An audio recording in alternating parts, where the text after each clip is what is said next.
Morning. Oh, I think there's a feedback there. Maybe not. Good morning and welcome to board members. A couple more will be with us late. And I think one not at all. Welcome to the audience in the room.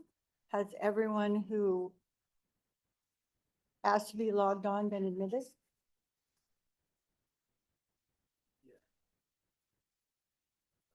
It doesn't look like lengthy list I usually see on your laptop. Okay, thank you. And then you heard that the meeting is recorded. We keep it for that. So I'm going to begin by calling the August 8th, 2024 workshop of the Central Valley Flood Protection Board into session. First thing on our agenda is to have a roll call and determine quorum. Mr. Knapp. All right. Member Andrews. Her Bosler is online. We're working on getting her as a panelist. Could you raise your hand? Oh, no, she can't raise her hand. Oh, yes, she raised her hand. Okay. Member Griego. Member Countryman. Secretary Johnson is absent thus far. We expect. Vice President Valines. Here on time. President Dolan. I'm here. So is my coffee. You should be all happy out there. Okay, thank you. We have a quorum. It's 5 or 6. Mr. Johnson's.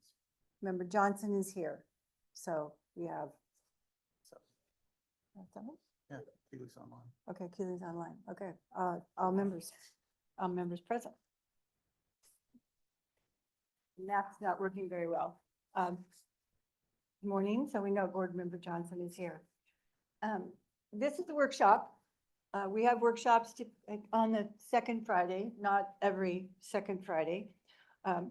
Board business items where action are taken are held on the fourth Friday, except December, and maybe some others. So our workshop meetings are for information, presentations from our staff about items and discussions and issues and programs and processes for which we want that and have a more in-depth discussion. There are no items for action on today's agenda, but there might be some direction for things to be placed on future agendas. We'll see how the discussion goes. The focus of the workshop today is to receive from our staff information on important areas of the board's work. We will hear presentations, ideas, suggestions, background, and the board will have discussion and will also call on input from others. There are 3 items to discuss. The first is administrative process updates and discussion of improvements. The second is discussion on alternatives to update and perhaps revise the fee structure of the board. The third is a very poorly typed word. The third is information of proposed changes and clarifications for the processes of our regulations. This will go in this manner. Key staff will come forward and make a presentation on the item, and then board input, questions, comments, and all that interaction between staff and the board will occur. Then those who are in the audience will be asked if they wish to come forward to make a comment, have input, ask a question. Then our online audience. And then at the end of those, we might go back to the board. At the end of all of them items, there will be time for public matters. We have that public comment time that will come after our work session, but it will occur. I don't foresee a lunch break, so we're not counting on a lunch break. But do know, those of you who come to the board, that there will be times that I'll call for a break, but we'll see how that goes. And no closed session, it's not on the agenda, so it's not going to happen. So let's go forward. Do we have any introductions or announcements Mr. Leaf for today? No, no introductions or announcements. Anyone else have any? Board members in there? Okay. Takes care of that item. I've done the agenda review, so we're going to proceed to what's called number 3, board items. Are you going to go up there or do it from here? I'm going to do it from here since Okay. we're sitting around the table and having Alright. a discussion. All right, the first item is administrative processes update.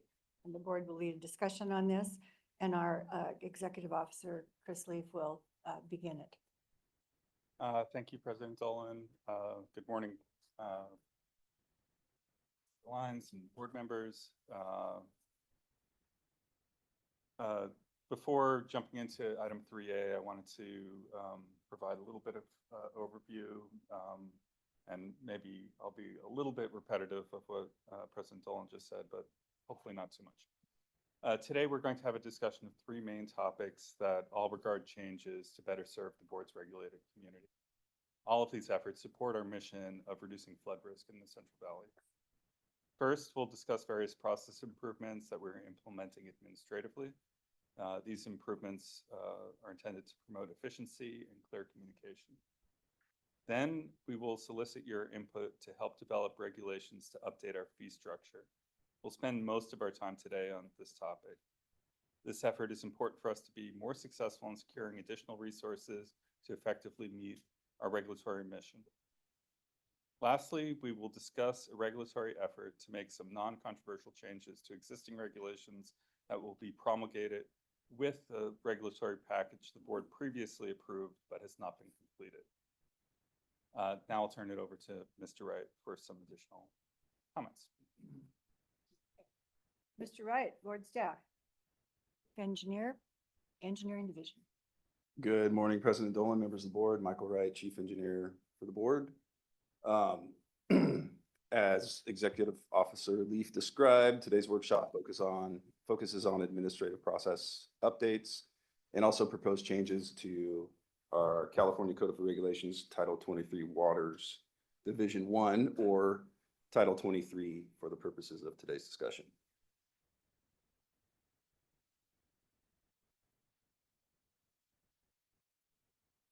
All right, thank you, Jenna. Yeah, my clicker didn't work. With all of the work that the board staff performs, we always try to reference and support implementation of the Central Valley Flood Protection Plan, and we do that through implementation of the board's resolution of adoption. Board's resolution of adoption was organized into 5 topics or themes, as you may recall. These include implementation, climate resilience, funding, operations, and strategic planning. Today's workshop focuses on funding and operation themes. For funding, we're not necessarily discussing funding for operation and maintenance or large system improvement projects, but rather the need to have less resilience on the state's general fund for our typical operations. We've been charging fees for permitting related activities for the past 5 years, and we feel now is a good time to reassess those fees, which, as was mentioned earlier, will be discussed in item 3B. For the operations theme, item 3A will discuss administrative actions that can be implemented to expedite our current processes. These actions do not require rulemaking or Title 23 updates, but they're basically the first step in streamlining some of our permitting actions. Item 3C also falls into the operations theme, and we'll discuss proposed changes to Title 23, and these changes will typically require rulemaking and take a little bit longer to implement. They are, however, in response to our regulated community's concerns, and we have been coordinating these efforts with our local partners. Next slide, please.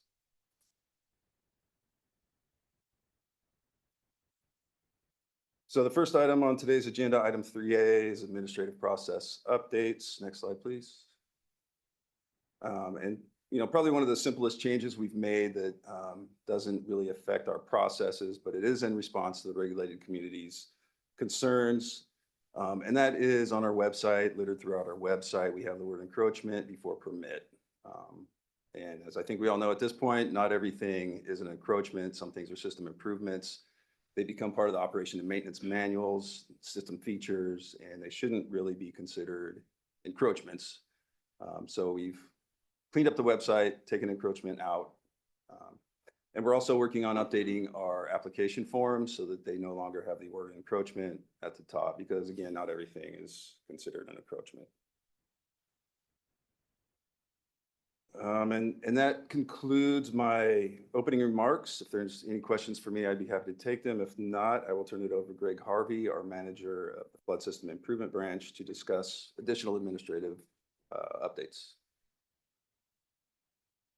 I think we'll have the staff complete its presentation before we enter into a discussion. Could be Okay. that he will Thank you. say things that would be a question. Thank you. Okay. Mr. Harvey.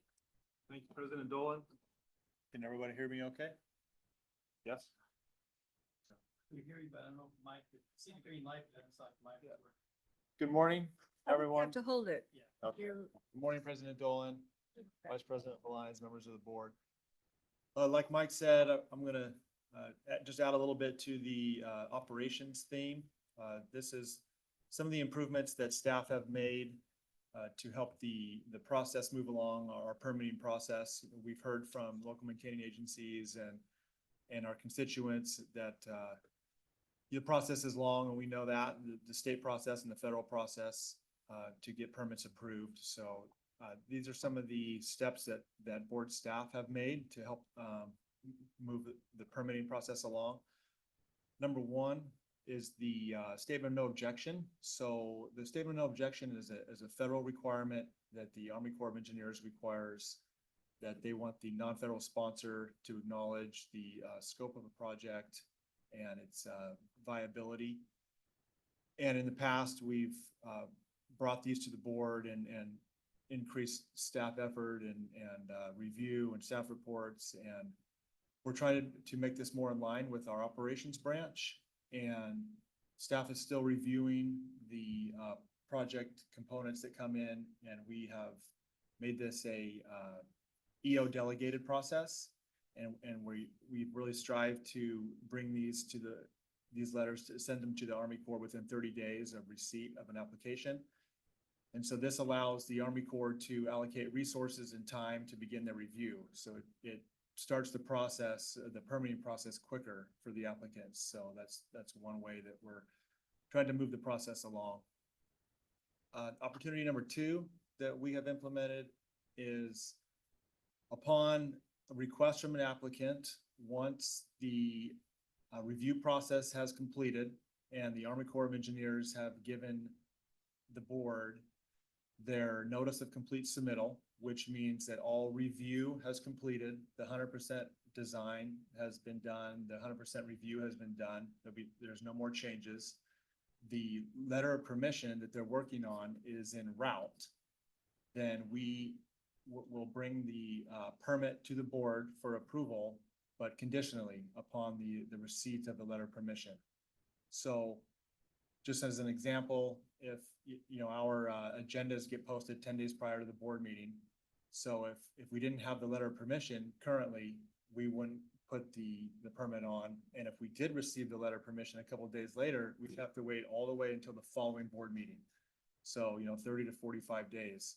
And this way, if we do get the letter of permission, then we can issue it after the board approves it. And once we receive the letter of permission, we cross-check with our permit conditions, make everything is the same, and then we send it to Chris for approval. So this is a big savings that, it's not 6 month or a year savings, but it's doing what we can, it's a month or more. So it's one of the ways that we're helping out, and we've heard from the association and others that, this will be helpful. So we have implemented that. And then the next one, which we've also heard, is some of the flood system improvement projects like seepage walls, levee setback projects, and seepage berms. Some of the conditions, the traditional conditions we have in our permits don't really cater to those type projects. They're more for smaller encroachments, if you will, that hinder the flood system. And so we're working on a set of conditions that are more catered towards that fit better to those flood system improvement projects. So it's another response to feedback we've gotten from some of the applicants. So that's what staff's been doing, and we just want to make sure the board was aware of that. So if you have any questions, that's all I have. Thank you. Let me just ask clarification. It's just for me, it might be helpful. Yes. So your topic 1 slide is a iteration of actions that have already been taken to improve the flow of decision-making. That's correct. Okay, good. And then this one is one that's under consideration, that a little bit more difficult. You can't just wave a magic wand. Correct. to do Yeah, those. we're working on that. It's in process right now. Consideration of our other partners Mhm. as well. Okay. Thank you for that. No, the next slide. Okay.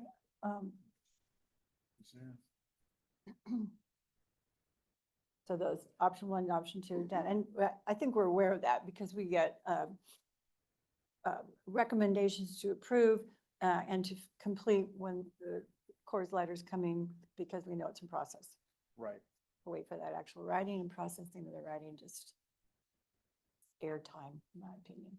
Okay, board members, do you have any questions, comments to Vice President Lyons? Good morning, and thank you. Good morning, you're always welcome. I just want to say thanks, like even if we knew some of that was happening, just acknowledging, what you guys are doing, trying to move things up. I mean, we forever get asked, 30 days matters, or, 2 weeks, or waiting to the next month. So this is like, to me, like it's just good progress, and wherever we can keep thinking about streamlining, great. But I just want to acknowledge good job, because not everyone would be doing that. So thanks to everybody who worked on it. Because every little, bit that we do quicker and still efficiently is really helpful to people. So thanks.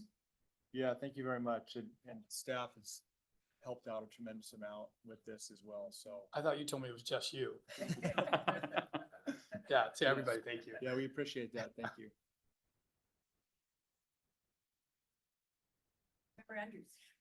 I want to echo Vice President Lyons' statements. These are the things that drive people crazy about bureaucratic processes, and I'm very glad to see us taking steps to reduce those aggravations where they are not necessary. So thank you for that.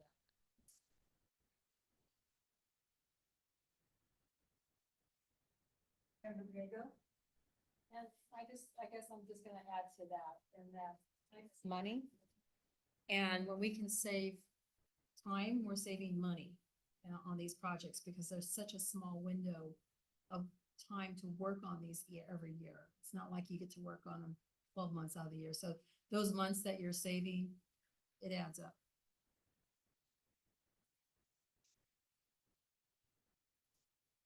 Yeah, and my encouragement is still just battle against that bureaucracy that slows things down for paperwork. Thanks. Anyone in the audience wish to make a comment? Angler. No microphone. Well, you're welcome to use that. You're welcome to sit. Looks like you're the Lone Ranger today for our LMA community. Tom Angler, representing the Flood Control Association, President Dolan, members of the board, good to see you today. Yes, so I've been very involved with board staff on coming up with these workarounds, ideas, changes, whatever we're going to refer to them as. But I would like to encourage staff and the board on the early no objection letter. So what happens is right now we go through CEQA AB 52, get the plans to 60%, get everything near completion, send it to the board. You guys send it to the Corps for 408 review. They start that whole process all over. So the early no objection letter, getting in at less than a 30% design, would allow us to ideally get the Corps to do concurrent environmental reviews. And that could save us 6 to 8, possibly longer months at the end of the process. I have one permit right now that we did tribal and cultural consultations under CEQA in 2021, submitted the permit to the board in early 22. The Corps just completed their tribal coordination last month. We did additional site visits with the tribes. So it's been 2.5 years since the tribes originally saw this. And they made the comment there that they don't really appreciate having to do reviews on the same project twice. So the resource agencies and the tribes are often having to do reviews twice because we do it under CEQA, the Corps does it under Section 106. So this could hopefully get us to do concurrent reviews all the way through the process and save a lot of money at the end of the day. So we really appreciate staff's work on this and getting to this point. Look forward to taking it to the finish line. Thank you, sir, for elaborating on that. Yeah, it is key. It's and redundant. And when there's the gap between the first and the last, everyone thinks they need to start over. Anyone else in the audience? Do you have any hands up? Were you able to put them? There's our member Bosler. Morning.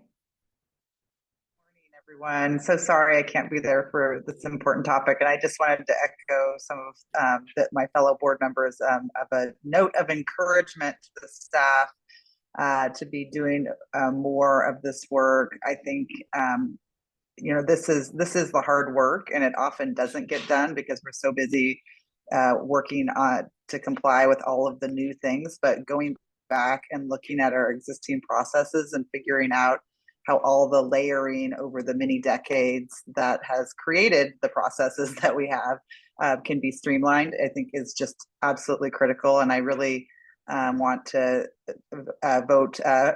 put my voice in encouragement for the streamlining that Mr. Engler just spoke about. I think concurrent review is absolutely necessary when we know how long it does take to get through the processes for all really good reasons that we need to do. But we do need to find ways that we can cut months and in some cases years off of the time. So I just want to be encouraging to our staff that have worked so hard on this and really appreciate their work on this.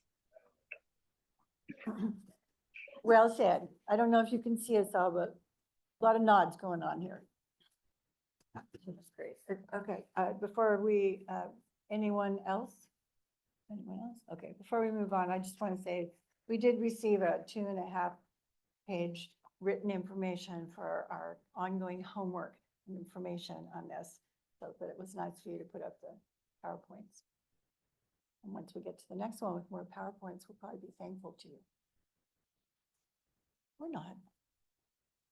Ready to go? Next one. So we're moving on to item 3B. This will be presentations of our part of the California Code of Regulations, Title III, Waters, Division 1. I often say that we're not Title 23. We're one of 14 entities in the state of California that are under Title 23. We are Waters, Division 1. So this is going to be a discussion on alternatives, updates, current fee structure, and an overview. You've already given the introduction. I have more to say. You have more to say? All right. Again, and I'm glad to do that, I'm going to ask our executive officer, Chris Lee, to set this up for us. Good morning again, President Dolan, Vice President Lyons, board members. Before we launch into the details of the fee discussion, I wanted to provide some overall context. The board is under-resourced to meet its regulatory mission, and our dedicated staff deserve more help.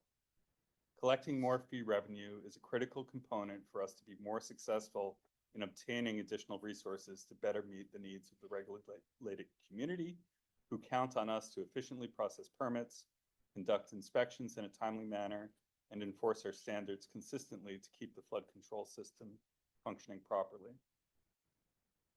For about 10 years, the legislature and the administration have been requesting the board decrease its reliance on the general fund. In 2019, the board adopted permit and inspection fees. These fees, as well as any fines and penalties we collect, are deposited into the Flood Risk Management Fund. This fiscal year, we obtained an appropriation to expend those funds for our regulatory programs for the first time.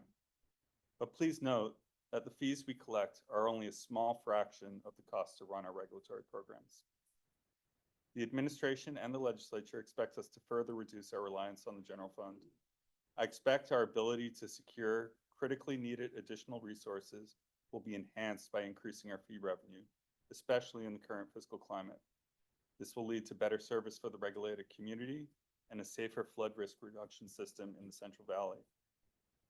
Our goal is to have a regulation implemented no later than next summer. The details are important. Today is an important first step, and we expect and hope for a robust and productive discussion. We look forward to your guidance for the continuing development of this package. And with that, I'll turn it over to Ms. Buckley. I'd appreciate having that for my binder.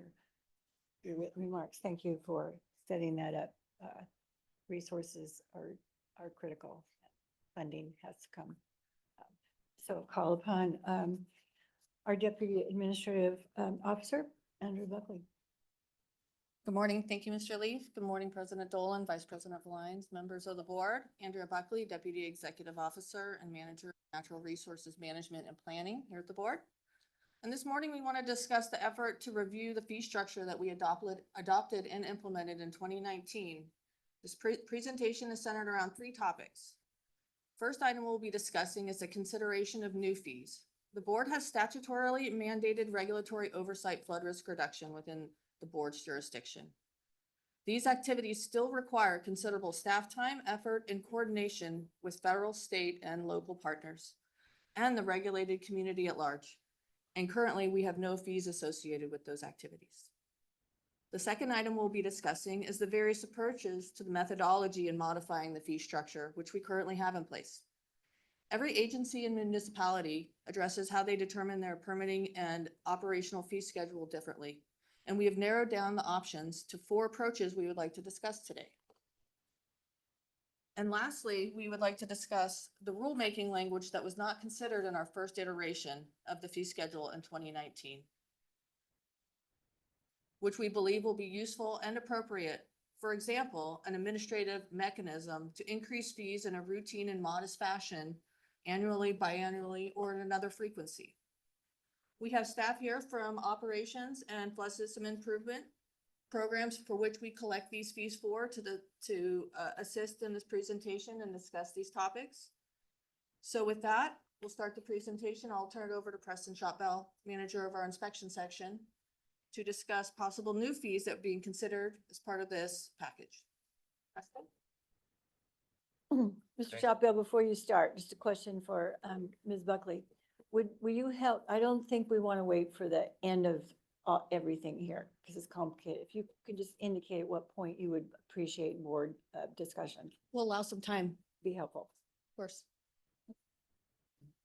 All right, good morning, President Dolan and members of the board. I'm Preston Shotbell, manager of the inspection section.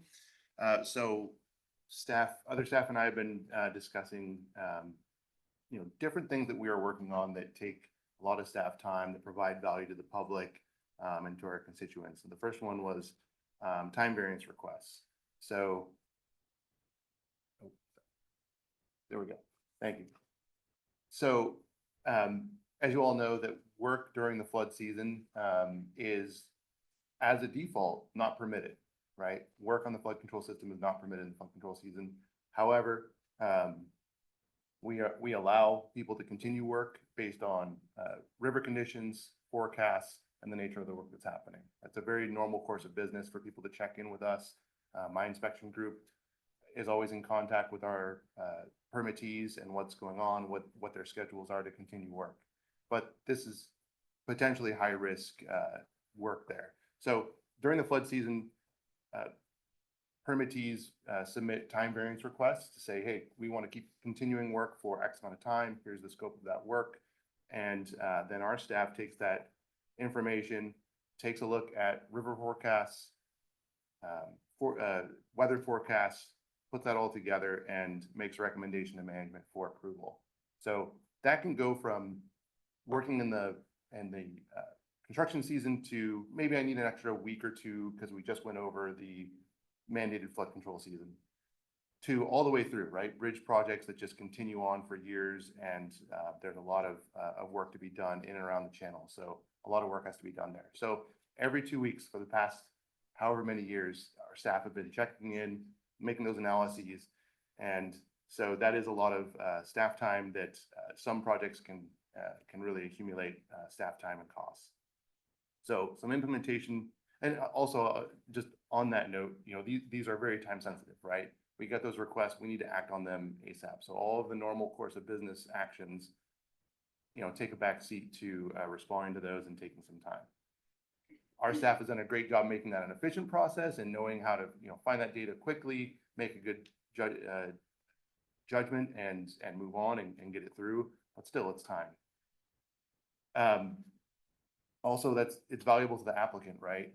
Of course, every job, no one wants to be in harm's way for flood season for the work that they're doing on their job site, but we have to look at a larger view of what's happening system-wide, whether that's for safety of that site or for downstream or upstream impacts there. So with that, some implementation options for fees on this are range from very straightforward. You ask for a request, we could charge a fee for that request, move on. Another one is charging a one-time sort of flat fee at the beginning of the flood season. Most of our inspectors reach out to our permittees and let them and ask, how's your schedule going? Do you think you're going to go into the flood season? At that point, you could we can implement, you know, if you plan to go into the flood season, that's how far, then we can talk about fees at that point. And a third option is in 2023, we started implementing sort of a risk level analysis. And that, again, took into the data points we know. What's the general forecast for the season, the 10-day forecast, the 2-week forecast, and flood and river levels at that time, also with the nature of the work. So some jobs, maybe they're doing a small little excavation, you know, 20 feet out from landside tow. It's really a low risk activity. They're going to be done very, maybe they're going to go for a month, but it's very low risk, or maybe it's a fill project. They're not even, you know, increasing the flood risk with their work, but hence they're out there.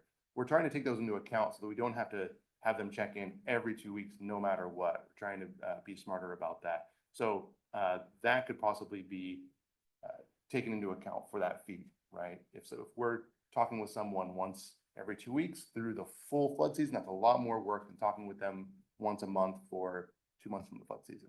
So there's a variability on work. So we're trying to find a fair way to go forward with that.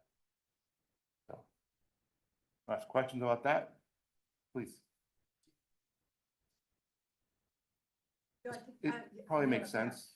I asked for their direction, so I think that it's now. This is one set of fees here about time variance. So Vice President Lyons. Thank you. Can you just real quick walk, I mean, I think I know this, but I'm looking at the options, let's call them the one-time flat fee at the beginning of the flood season, fee for each TVR issued, and risk level basis. So how does it work now? You're saying every 2 weeks? So somebody's already paid a permit and then we're doing this and there's really nothing at this point, right? So the initial. So the one-time flat fee would be in addition to that at the beginning of the season, kind of assuming. Right. Right. Because not every project goes in the flood season, right? We discourage it, but we understand it's not Right. practical for all projects. Right. Sure. And then so how would that, how would you determine, I mean, I realize we're just kind of generating this, but how would you determine the fee for each TVR issued as opposed to a flat fee? Is that like based on what people would want to do, or what does that look like in your mind? I think it would be based on the cost of the staff time to do it. So we have general ideas of, you know, hourly rates, that kind of thing, and then, you know, multiply that by the number of requests that come through. Again, with that kind of work, we're trying to be smart about not spending overly amounts of time on it, Right. and not, you know, nickel and diming or having to get that in the way of it as well. We understand that's Just so, I mean, I should have taken a step back and just frame it for you. What I'm trying to think of is somebody, even if it's Caltrans, that are doing a bridge, like you said, like whoever the constituent is of the customer, so to speak, they could look at these and see which one seems to work for us, right? But you'd have to make sure it works for us as well, based on the business of doing it. So that's what I'm just trying to get my hands around. And the last one, the risk level basis, I'm assuming is like what you said, right? If somebody's just doing a smaller project, there's not much risk there, but if there's, something big, then that would be the higher fee, right? Right, exactly. Okay. What's the charge of our fee right now? For TVR is nothing. There's an inspection fee, right? So our inspectors are going out there checking on sites and they're responding to these TVR requests, right? So it's a little bit office work. They're maybe not on site to do that, but $500 for the inspection over a 2-year construction project. Yeah. You can see how that gets out of whack. Okay, thank you. Member Andrew and Member Grego. Thank you. I have a couple questions about the particular TVR fee, but I wanted to step back a little bit and make sure that I'm understanding the broader context. It sounds to me as though we're looking for ways to both cover the direct costs of staff time and process, as well as generating additional incremental income to deal with other obligations that the board has that are not currently funded except out of the general fund. Is that an appropriate way to think about what we're trying to do here? And I'm not sure who's best positioned to answer. Go that to Ms. Buckley. Oh, Mr. Leaf. Chris Leaf, Executive Officer. So the fees that we collect can be used on the activities for which we collect fees for. So the fees we collect upon appropriation would be used to offset the general fund we currently have for those activities. I see. Okay, so it really should be that the fees correlate to the level of effort of staff time for a given action by board staff. And it's a matter of balancing the costs of administering that versus the value of collecting it. So that if you have a very complicated structure that, like the most complicated would be to complete the work, know exactly how much you put into it, and then go back and charge. Not very cost efficient. But that takes a lot of resources to track. And so these options, we're looking for your input as to how we could move forward in developing a fee structure that makes sense and that can be easily administered. Thank you very much. And then on to the question about this particular arena for charging fees. Is the risk assessment being suggested as indicating the level of effort required or the level of urgency required, or both? The level of effort to analyze it is relatively the same, but the risk level for the projects can be wildly different, right? The stream conditions, the nature of the work, if we're cutting down, the bottom of the levee for a pipe, different risk level than landside, fill, like that. And how does that risk level affect staff time? It would affect, we would communicate that risk level. If it's low risk, we'd say, we probably don't need to have them checking in every 2 weeks. We can probably check in with them, or they can check in with us every 2 months, right? Okay. And we don't have to do an analysis every 2 months, right? There's clear language in there that, hey, conditions change. We're picking up the phone call or picking up the phone and talking with them. However, knowing what we know at that point, this looks pretty low risk. Go ahead. So we won't be, doing that analysis all the time and spending that time to do that. Right. So some sort of arrangement that would have kind of a flat fee for a basic level, and then with an urgency augment potential, something along those lines. How often we have to touch base with you to do this analysis and say, you're good to go. Okay, terrific. Thank you very much. Member Grego? Yeah, so the years of county service that I've done and the amount of growth that Yuba County has experienced, we've gone through this discussion with him in regards to fees. And have you thought about just charging a deposit on that line item, and based on the complexity of the project would determine the deposit that you would put in there? That way you work off your fees off this deposit. If there's anything left over, the applicant gets a refund. If there is a need to increase it, then they know it's just a deposit. It's not already an obligated amount. And that might be the way to go based on your experience on how difficult these projects are or how simple they are, is based on the amount of deposit you put in there. I don't think we had, honestly, but that's a fantastic idea. Well, thank you. Right, that's, member, fantastic. But I mean, obviously the challenge is there's not much bandwidth in terms of accounting in our office right now for billing, so. But the value, I think, to the permittee, would be good. Well, it's a balance of the project and the risk it might affect. And it's also analyzing if there actually is a flood in flood season. I mean, there are times, it's like, the rules say no work in flood season, because the rules say there's always a flood season, but there are decades where there is not. So why is that bridge just sitting there when there's no water anywhere? So it would be that, okay. Okay. Member Bosler.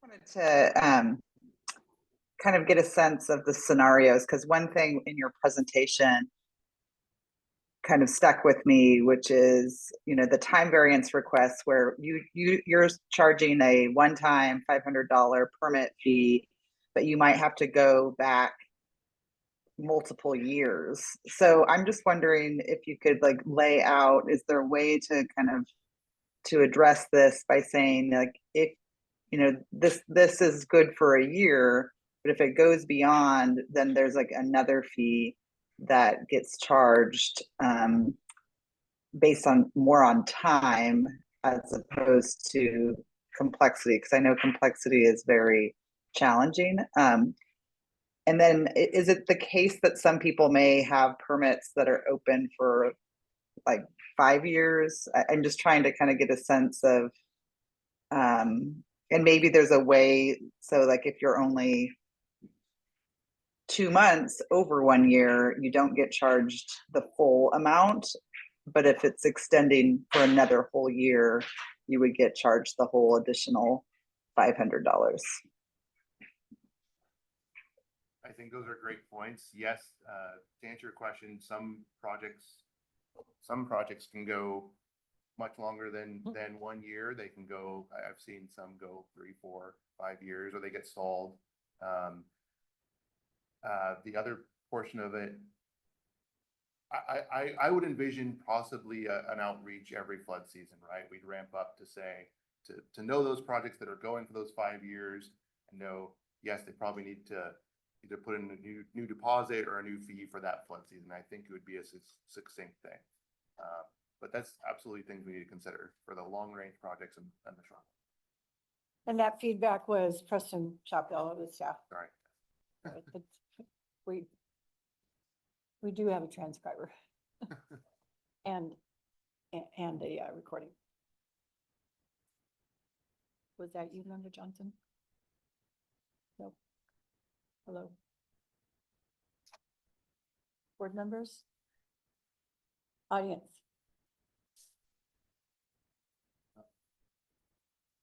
Mr. Engler, speaking for many today, is that correct?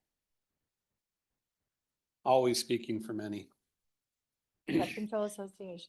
So Tom Angler, Flood Control Association, thank you again. On the time variance requests, we haven't seen how much the fee is going to be. These should be about the easiest requests for board staff to approve. We should all know the 10-day weather forecast during the winter if we're in the levee business. We should all know the river forecast. So it should be a quick turnaround and then getting a signature. I understand there's other things, logging it into the system, documenting the paperwork, things like that. So as long as this is a very minor fee, I don't see that we're going to object too loudly to it, but it's just something that should be simple and easy to approve. So that's our one comment here.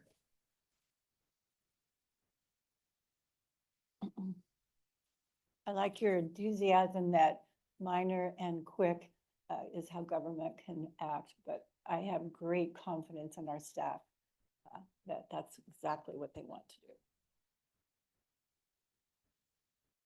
Mr. Engler, do you want to just take a spot at the table? President Ball? Member Johnson? Just to the point about how much do we have a ballpark for how much we're talking about cost? I mean, is it even a sense of like how many staff hours and what those cost? Like, what's the range that we're talking about here? At this point, we don't have a ballpark number for it. We were trying to think about how it might be implemented, but we'd go towards seeing what hourly billing rates might be and that range of work for each one, then we'd start putting numbers to it. So no, not right now. So at this point, that was Mr. Shopville, this is President Dolan. At this point, you want reaction from staff and the community whether to pursue. You don't have a specificity now. Is this an idea to pursue? There's a couple staff going like this. And I am, but I think we're all worried about how quickly it can be done and what the amount is to the requesters. You have a look on your face that you want to continue, so I'm gonna let you. Mr. Johnson. Thank you, President Ball. No, I was just thinking it over. I'm trying to get a feel for, just running through the, my sense of how much time it would take to do something like this, particularly in the easy cases, and what that fee would be like, and administrative issues, even for, having the fee. I was just thinking that. That's why this is a workshop and not decision time. But we don't want the decision to hang on forever. Member Andrews. Thank you. In the context of how this would actually play out, I love the idea of an initial deposit, but I think I would encourage staff to think about, are there ways that you could stratify different tiers of projects so that that initial fee might be very small for those projects that are truly quick and easy, and then maybe have a couple of other gradations for the anticipated level of effort. Thank you. Good point. You really have a fantastic board, and I saw that you nodded, staff nodding. That's a good consideration. Audience, online, Member Bosler, is your hand up again? I just had a question. I just want to make sure, because I don't do this every day. I'd like to understand when there's coming in for time variance requests, are we talking about weeks, or are we talking about months or years, or sometimes all of them? Because I guess like if it's weeks or days, I guess I'm not really incurring a lot more costs because it's pretty pro forma. But I definitely understood when he said one-time inspection fee, $500, but it's like multiple years, like that's going to require additional costs. So I guess, can someone clarify what the most common maybe requests are? Mr. Shopwell. Preston Shopbell, board staff. So, yeah, let me bifurcate these a little bit. We currently have construction inspection fees for when a permit is issued, that assigns an inspector to it, and they take it over from permitting and are the point of contact from that point forward for construction. Of course, at the bare minimum, an inspector is going out to a project at least once to make sure what's on paper was built correctly, but for higher risk projects, they are ingrained, multiple days a week, making sure that it gets built correctly for higher risk things. Back to a time variance request, on top of that, on top of just following a project and tracking a project, our inspectors are receiving requests during flood season to continue. And so that request is literally a letter from the permittee asking to continue and saying what that scope of work will be for the window requested. Up until this past year, it always been a 2-week window request because it was based on a forecast, and that's kind of all you can do from that point. But again, we realized we don't want to create more work for both them or us when the risk is really low and just create paperwork for not a great reason, but still stay within the bounds of meeting Title 23. So the time variance request is a 2-week window, and but projects can go for very long, but they can stay dormant. So we're still tracking them, but they may not be moving dirt all those 2 years or whatever it may be. Hopefully that helps separate those two requests. And we only charge once for an inspection fee, and we track projects for multiple years sometimes. But we have found that analyzing work during the flood season, we think it's going to get quieter during flood season because people are going to stop. Many people will keep going, and we're doing evaluations and making sure they're doing it safely. So it's an additional time. So the focus of this new fee potential is on the time variance. Correct. So that's a part of Correct. all the rest of it. Yes. And yes, I can see how that could That can be become confusing, yes. very burdensome to staff and time, and very irritating to a project that is ready to go forward and is waiting for the review when the sun is shining and there's no rain. Correct.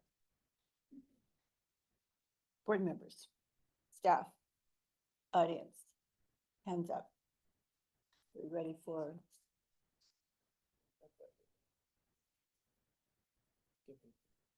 Who is it?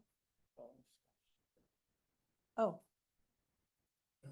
Mr. Knapp said we have a hand up. We're trying to let you speak, and it's Scott Shapiro.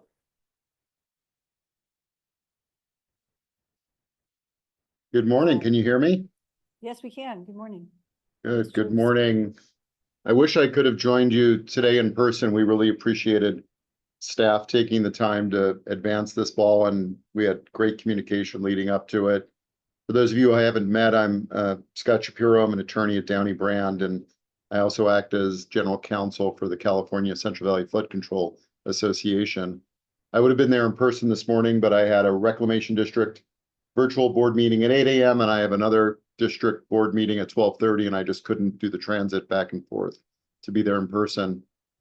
I've been monitoring with interest and really pleased by some of the things in particular that were presented earlier, recognizing that a lot of the work that your LMAs do, your local maintenance agencies do, is not an encroachment, and recognizing that with some of the language changes. I just wanted to support the board pursuing the fees that make sense to ensure that the board does have the necessary staff to do the work.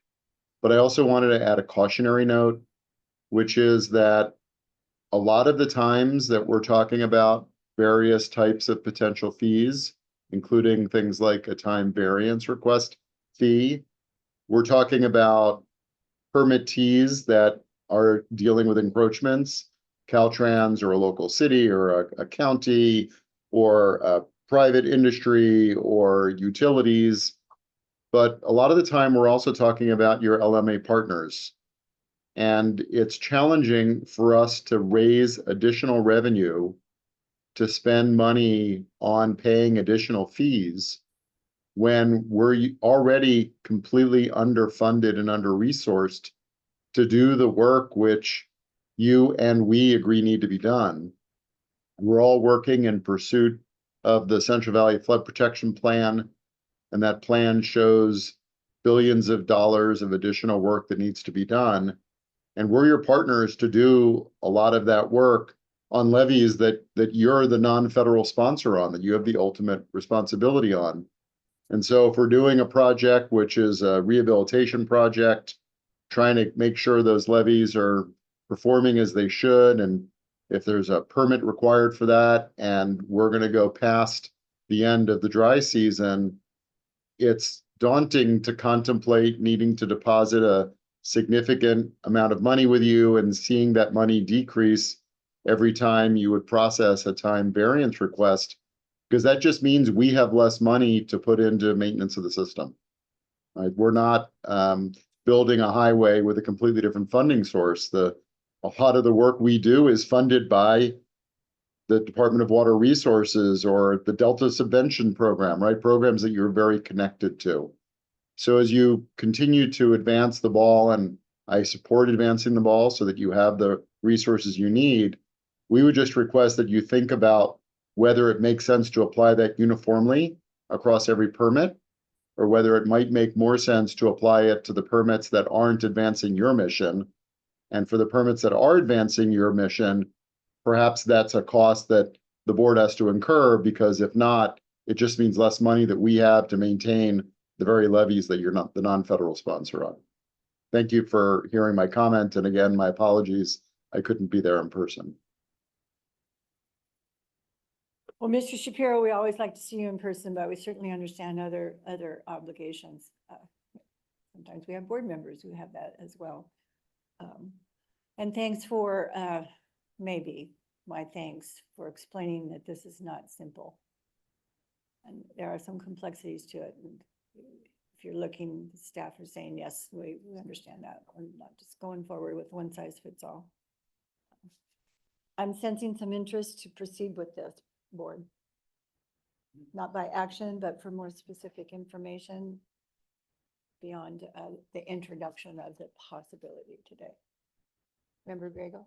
Yeah, thank you. I just want to say to Scott, thank you very much. You keep this in perspective, and I think that the board has the ability to waive fees if that's the desire of the board, you know, for projects that really meet our goals. And so, you know, I always get a little heartburn when we talk about fees and how much things cost, because you know, we don't want to be the barrier of keeping these projects moving forward. But in the same sense, we don't have a large staff and everybody's doing so much extra work. And that the legislature wants us to be more independent when it comes to fees and our obligation to the general fund. So we have to start somewhere. But I take a little comfort in the fact that we're also looking at the same time streamlining processes. And as I stated before, time is money. And so if we're streamlining through these processes, we are actually trying to save our applicants money.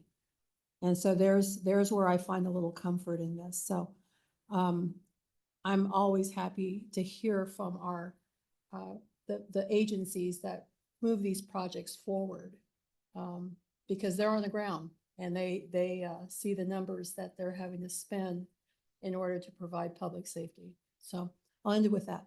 Thank you. Thank you. Vice President? No, I just meant I had interest, and then I realized we really stopped for this presentation. A lot of questions. Yes. We have a lot.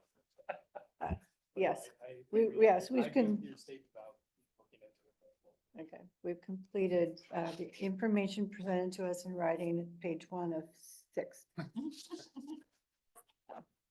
Hopefully we have the same energy for the rest. We ready to go to the next one? Preston Shopwell, board Up. staff. Preston Shopwell, again, Next slide. brave man. This one's called new fees. Thank you. I would say this one's a little bit more straightforward for most people's thoughts about construction and plans and getting a project built.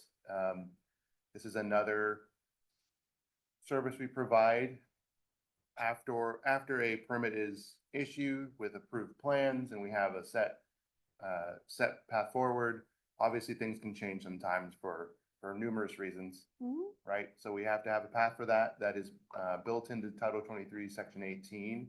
And there's different levels of approvals for a plan revision request from the board. Many of them say it needs to go to the board. We obviously understand that a lot of requests are under the gun time-wise. Construction started and there could be a change. Thankfully, most of the changes that are needed, our staff takes a look at them and they are able to be handled in-house and be approved by our chief engineer. But much like time variance requests and reviews of permits, these have to be reviewed by staff, whether it's permitting staff, inspection staff, engineers and environmental specialists, technical specialists need to take a look at these. get requests from the contractor or the project proponent, evaluate them, and get approval in writing to say that the change is fine and how to proceed. So that is a normal course of business for these projects. However, again, they can be very complex, whether it's changing a little bit of hydrology, whether your faro site has changed, or your alignment of a pipe has changed, and seeing what that might do in regards to our regulations. So I guess next slide. Oh, I guess. So our implementation options for this are pretty straightforward. One flat fee per revision and plan request. In my short experience with the board, there's not many revisions and plans for the majority of projects. There could be a project that maybe has two. I don't think I've seen ever more than that. So that could be a path forward, that revision and plan that requires this review and approval by the board or by staff. Could be charged.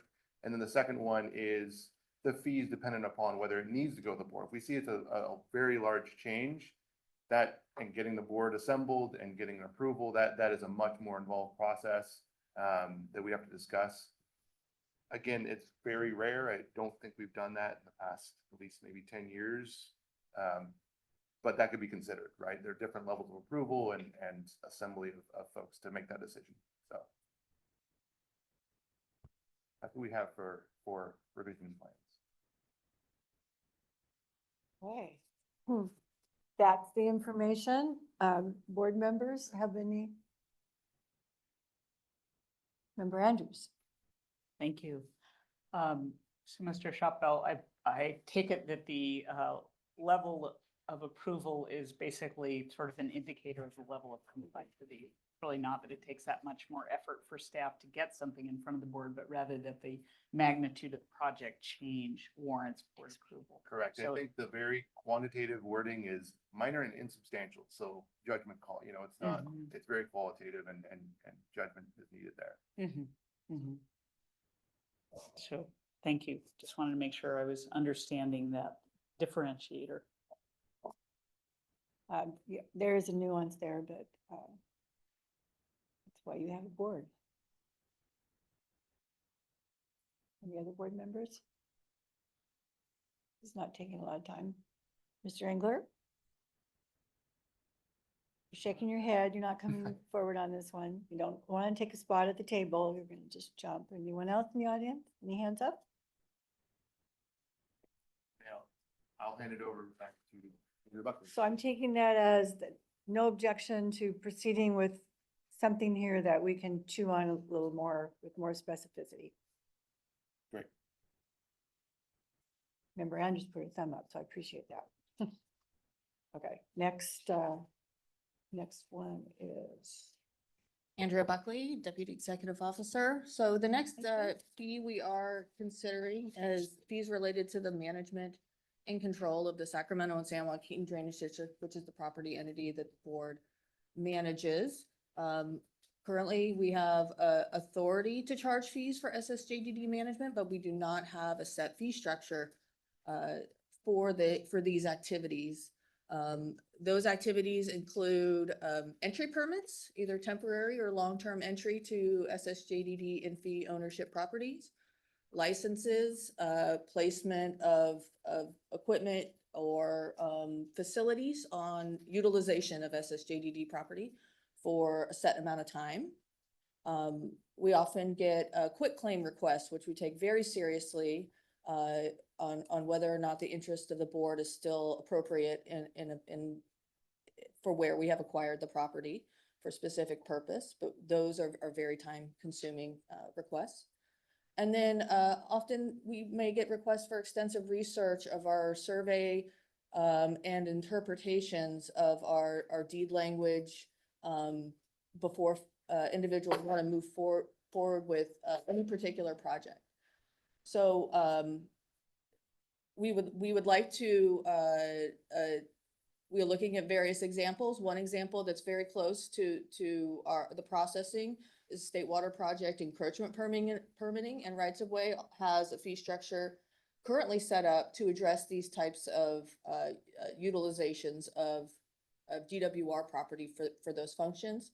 And so we are planning to analyze that structure as well as look at some other real estate transaction fee structures under California Natural Resources Agency for similar activities. That's quite a list. When you own and oversee land, it's not simple. Board member questions, input, comments? We're all like, whoa.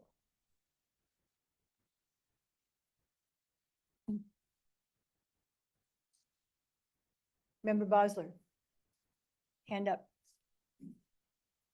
This one, when I was reviewing the materials, it's one that it is more complicated because sometimes these permittees may actually be improving and making it better for flood purposes and also in terms of being a good neighbor, because we, the state, often don't have enough to maintain it in a sufficient way. So I just think we need to be mindful about not discouraging certain types of uses that may actually be beneficial to the flood system. But I always worry about the maintenance, right? The maintenance of lands that we related to the district, just, you know, there's often not a lot of funding to maintain. You can take away the often. It just, everybody like smiling at that. Yeah, how do you get that operation and maintenance money? First time there's a reduction in government funds, maintenance gets set aside. Staff want to respond to that comment from Member Bosler, other than agree? Thank you, Member Bosler.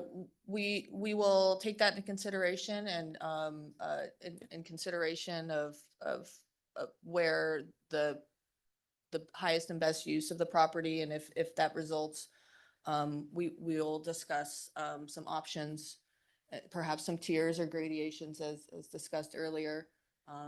And we'll hear more about options for waivers or exemptions later in the presentation. Public benefits for public use, yes.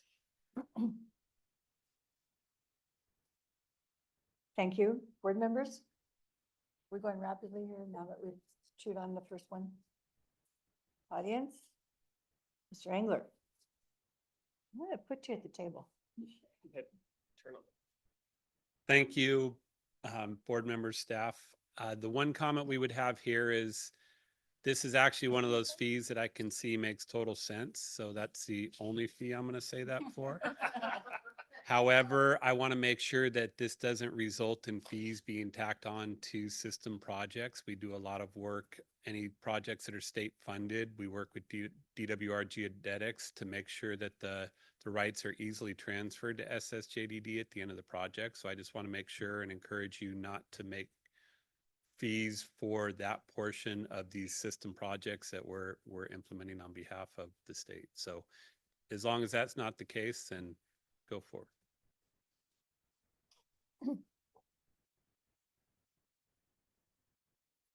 Got it. You're going to make sure we don't overdo. We're not an overdue department. Andrea Buckley again. Acceptance of a property acquired for projects, we didn't have that listed as a consideration, and we appreciate the comments by the association on that. And that's recorded. Okay. I'm looking at board members. I don't see any nods or indication. Anyone else in the audience? Do we have any hands up online? Okay, none. All right. Since no objections and you got some comments, I think that's something to proceed with, and it does seem to be not so easy to do with the variety of action that may or may not occur on SSJDD land.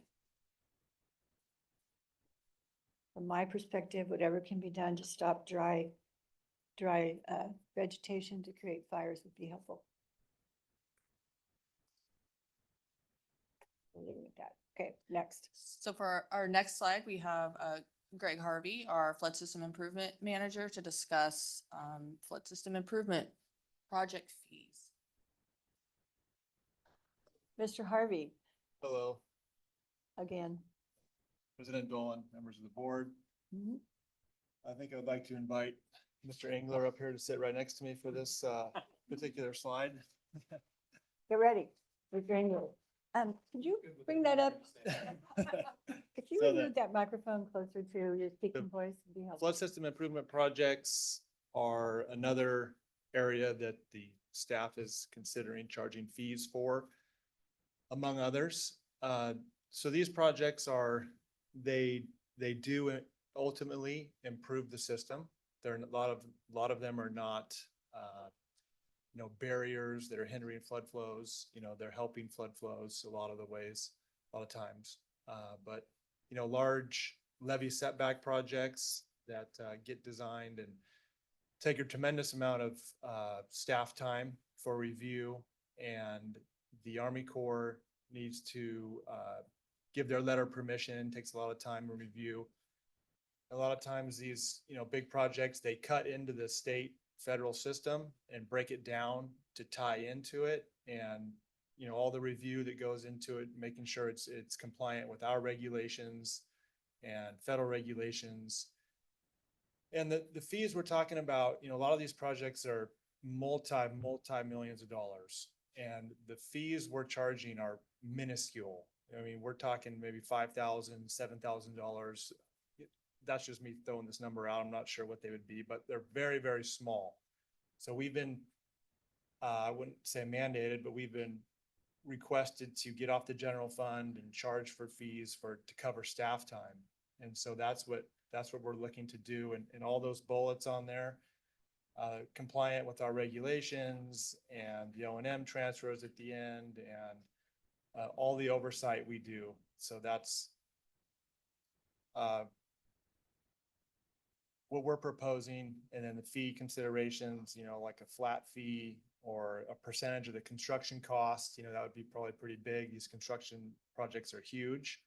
So a small flat fee would just be something that to cover some of whatever fee we're going to charge. It's not, in my mind, it's not going to come close to covering the staff time over 2 years of review and meetings and coordination with the federal government to cover our staff time. But it shows that we're doing something. And then also, I just wanted to touch on the TBRs and revision and plans. So Ms. Bosler had a couple questions just to clarify. So the time variance requests are only during the flood season. So there's separate effort than the construction inspection that Preston was talking about. And so we have a lot of projects in my branch that go all the way through July. So you have from November 1st all the way to the middle of July, every 2 weeks, they're submitting something. And yes, it's pretty quick. Staff's been gotten very efficient at looking at the weather forecasts and reservoir operations and the releases and making sure it's still okay to do the work. And it's a pretty fast process. And the fee would be for TBRs, it wouldn't be substantial. It would be something, a flat fee, a small fee at the beginning. Probably that one fee would cover all 26 TBRs for the whole flood season. And then the revision and plans, we don't do very many of those, but we have done a few. And no matter if it's insubstantial or not, it still requires federal review. So when we get a revision and plans, we review it and then we send it down to the Army Corps. They review it, and as long as it's not really substantial, it doesn't require going back to the board and a new permit. So that's one of the other options we had for fees. So to reiterate, the flood system improvement projects, I understand those projects are for all of us. They're not just the board's work. They're the public's, they're everyone's projects, and they're benefiting everybody. And it is improving the flood season or the flood system. But these fees are supposed to be generated to help cover staff time. So that's what I have so far. I take what you said by going back to the first two, that I'm gonna ask your input on each one. So you did a little bit of time variance and Yes, revisions, yes. but we're talking about a new fee here regarding flood system improvement projects. Correct, Right now, there is no fee, is that right? correct. But the staff work, effort, and review and decisions is big. Yes, I also want to add on, a lot of these larger projects, there's a lot of existing encroachments that need to be dealt with. So there's existing encroachments that have permits already, that we have to relocate these and re-permit them, or there's encroachments that don't have permits that we have to permit. We have to deal with, you know, multiple utility agencies or private folks. So there's a lot of work that goes into these projects, and you know, I know the funding is scarce, funding is limited everywhere you look. And so we're not trying to, we still want to encourage these projects, and we don't want to regulate them so much that they don't happen, but we need to charge something, you know? So I relate it to when I go to the county, when I go to my local county. I know board member, President Dolan's very familiar with this, and others. If you go to the county and you try to do something, even if you're improving I live in a fire danger area, and if I do my roof and I improve the fire danger for my house and the folks around me, that's fantastic. But the county is still going to charge for fees to review my plans and make sure it's built correctly. So that's what we're proposing for the flood system improvement projects. Questions? Any other questions? Board members first, any questions, input, Member Andrews? And then Member Countryman. Mr. Harvey, what percentage of the projects that are considered flood system improvement projects are receiving state funding for implementation already? Oh, that's a good question. I would say maybe half or less, probably less. Okay, so it really isn't a case of, oh gee, if we charge the fee here, it just means the state is moving money to a different part of the state. It really would be something that would hit all of the applicants and projects. That does make it a little more challenging for me personally to envision a large fee.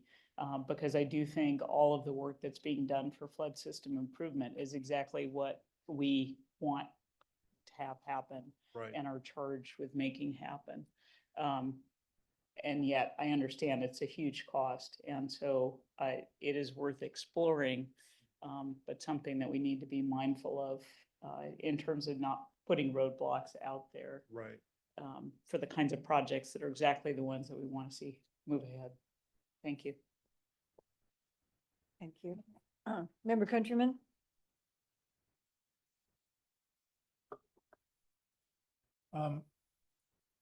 You said something that kind of got my attention. I think that there could be a disconnect here between what people consider a large fee, a large charge versus a small, because I know engineering staff is not cheap. It's pretty expensive. And so even if you do 1 hour worth of time on a particular thing, that can add up to be, what some people might think is substantial. So when we look and actually see, the number of hours that you're estimating by the different folks and put it together, I'm not expecting it's going to be $150. I mean, I don't think you can even pick it up and look at it for much, for $150. So I don't think our expectation should be that it's going to be really inexpensive when we look at this. I mean, if I'm wrong, I'm wrong, but I'm just expressing concern.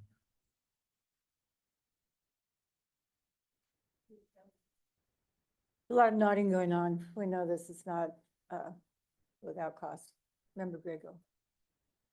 So, like I said, I always have a little bit of heartburn. I took some Pepsid before we started this conversation, so it wouldn't be difficult for me, but just so you know that, we're raising fees at our prices at Duke's Diner. I have a new menu coming out. And we have to do that periodically because of the fact that I don't get free onions or tomatoes or meat from my vendors. I have to pay for it. And it's all part of the cost of doing business.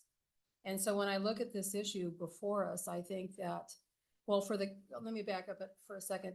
When you're in a county, counties, what they do is they have this methodology of what it's gonna cost.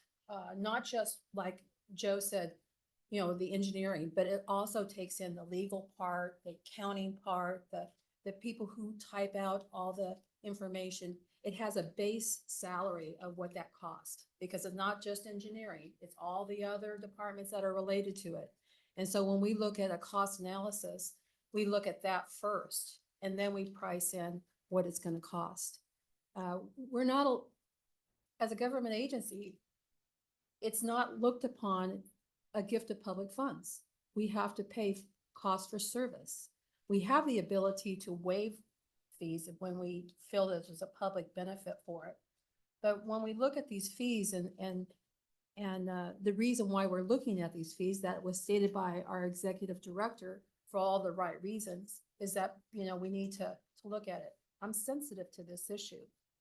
However, we really do need to look at the cost of all this. And what it's gonna take in order for us to recoup cost. So I agree with board member Countryman, these are not cheap. And it's hard to do. But if I wait 3 years to increase the prices on my menu, my customers are not gonna be happy at those big price increases. If I take it yearly and implement small increases, then they're bearable. And I guess that's the point I'm trying to make, is that, you know, sitting on the utility district, we take it, we look at it every year and we increase those by small percentages. Because if we wait 5 years and we increase it, we're gonna have pitchforks and tar at our next board meeting. So just something to think about. Thank you. Pitchforks and tar, spoken like a true rural county supervisor. Been there, done that. Any other board members? What? You don't see one? Oh, I thought our executive officer was pointing to someone else. He's actually pointing to himself. Mr. Leaf. I know you're hanging in there, Mr. Shapiro. I will get to you. Mr. Leaf. Thank you, President Dolan. I just wanted to make an overarching point to reiterate some things that Mr. Harvey said and others. The cost of regulatory compliance is a project cost. It's a normal project cost. I worked for many years managing capital outlay projects and financing capital outlay projects, and part of the project cost is always regulatory compliance. Most notably, the state fire marshal reviews every project and inspects every project, and those projects bear the full cost of that regulatory compliance. And I would liken our efforts here on the projects, even when they are providing a public purpose. It's not a matter of increasing overall costs. We're going to perform the same regulatory review, but these are project costs, and it should be considered that way. So.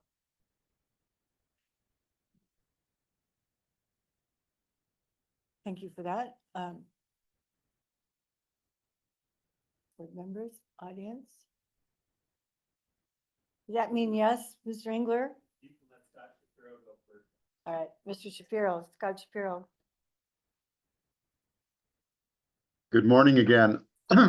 I suspect you know what my position is on this topic, but let me take a minute, maybe offer a perspective that you haven't thought of or that at least hasn't been articulated this morning. I'd like to ask you for a second to suspend disbelief and to divide your portfolio into two different categories. The category of true encroachments on the system that you regulate, and the category of improvements to the system that you regulate. And to the extent we're talking about the category of encroachments on your system, like the roads and the pipelines and the docks and all of those things, I agree completely with Chris. There's a cost of regulatory compliance. And you have an obligation under state law to maintain that system in a certain way and to help meet the Army Corps of Engineers obligation under 33 USC 408 and to ensure that the system continues to operate properly. And the idea of charging for those, that regulatory oversight makes complete sense to me. But if we talk about your other portfolio, the portfolio where you are the non-federal sponsor, I don't feel like the cost of regulatory compliance argument holds. And while MJ, you know, I respect you as a business person and a person, I don't see it as a part of doing business cost. And here's why. If you were to go and make an improvement to your own system, which you have the authority under state law to do, you wouldn't charge yourself a fee for giving yourself the permit to do the improvement projects. There was a whole debate about whether you were going to do so with DWR and how you were going to handle that issue. But you certainly wouldn't charge yourself because you are the non-federal sponsor and you have an obligation as the non-federal sponsor to do the necessary work for the system to operate properly. We're just standing in your shoes when we make those improvements as an LMA. And the notion that we have to pay for regulatory oversight when we're doing the work that we're in essence doing for the state of California as a non-federal sponsor is where I think the analogy starts to fall apart, talking about the cost of doing business or the cost of regulatory compliance.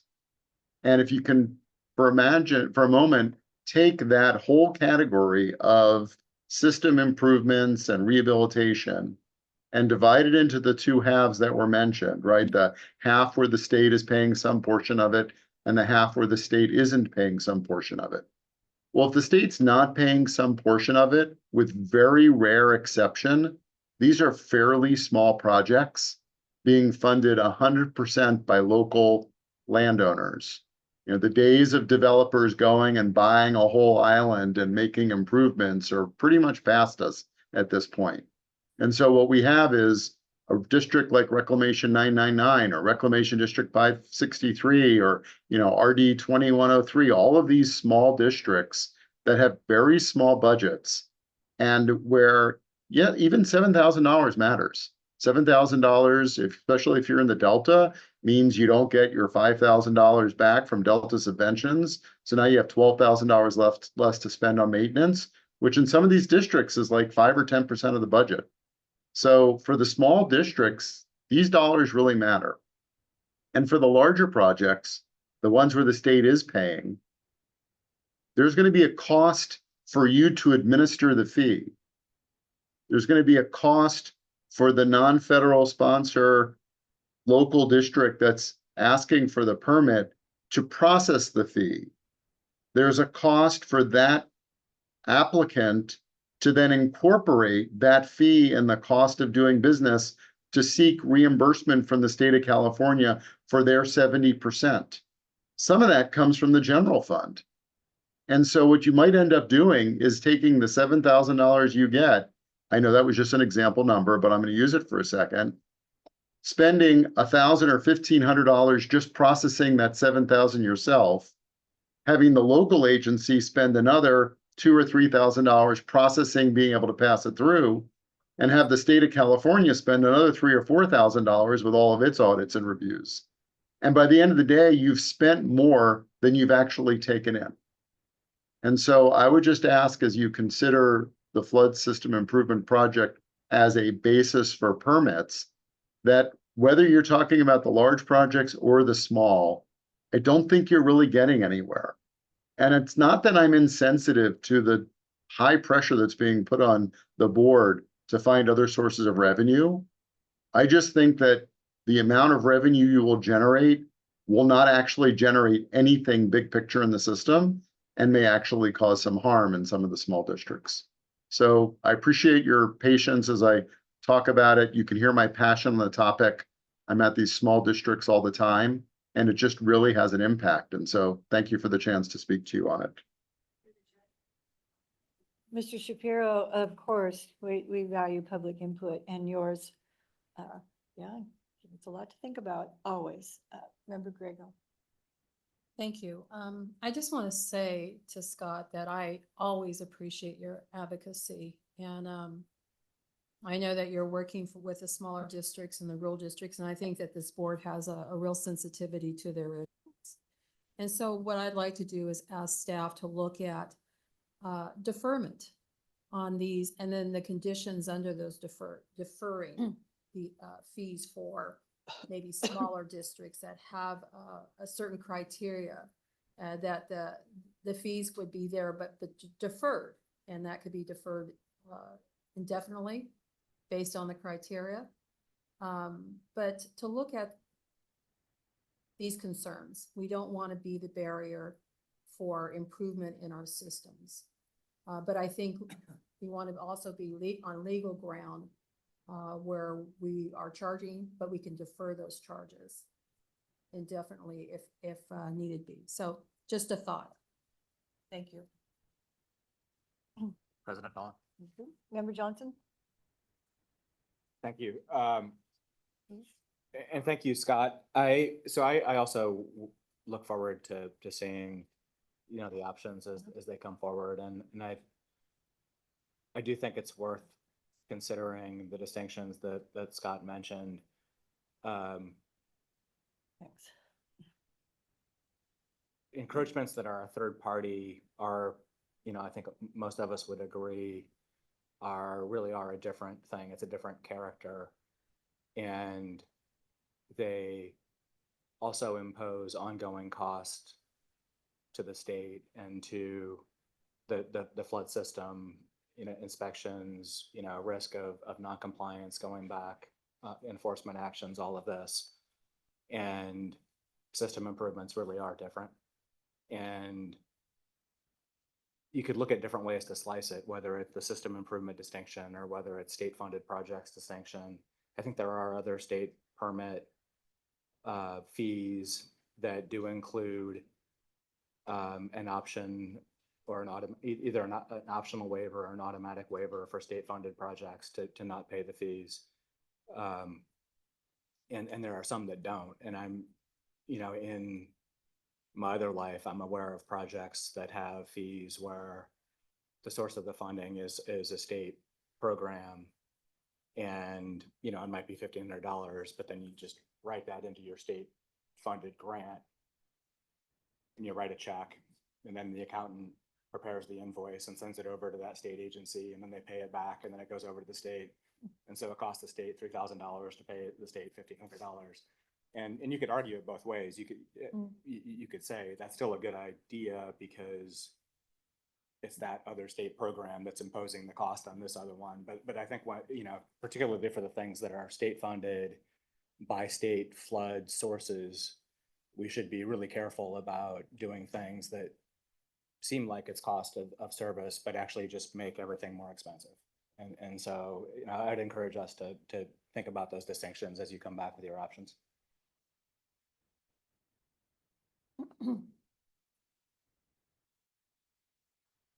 Thank you for that. Yeah, I'm nodding yes. There's a couple other nods. The others are like, that is certainly something to think through. I can hear the brains. Mr. Dewey. Our attorney wishes to speak. Mr. Dewey. It's working, okay. I just wanted to remind the board, and for some of the new board members, this is not a new discussion that has been in front of this board. When the fees were adopted in 2018 from the hard work of Preston Shotbell and and others, but really he led the effort. These discussions were had, and we were up against similar pressures at that time by legislature to reduce our reliance on the general fund.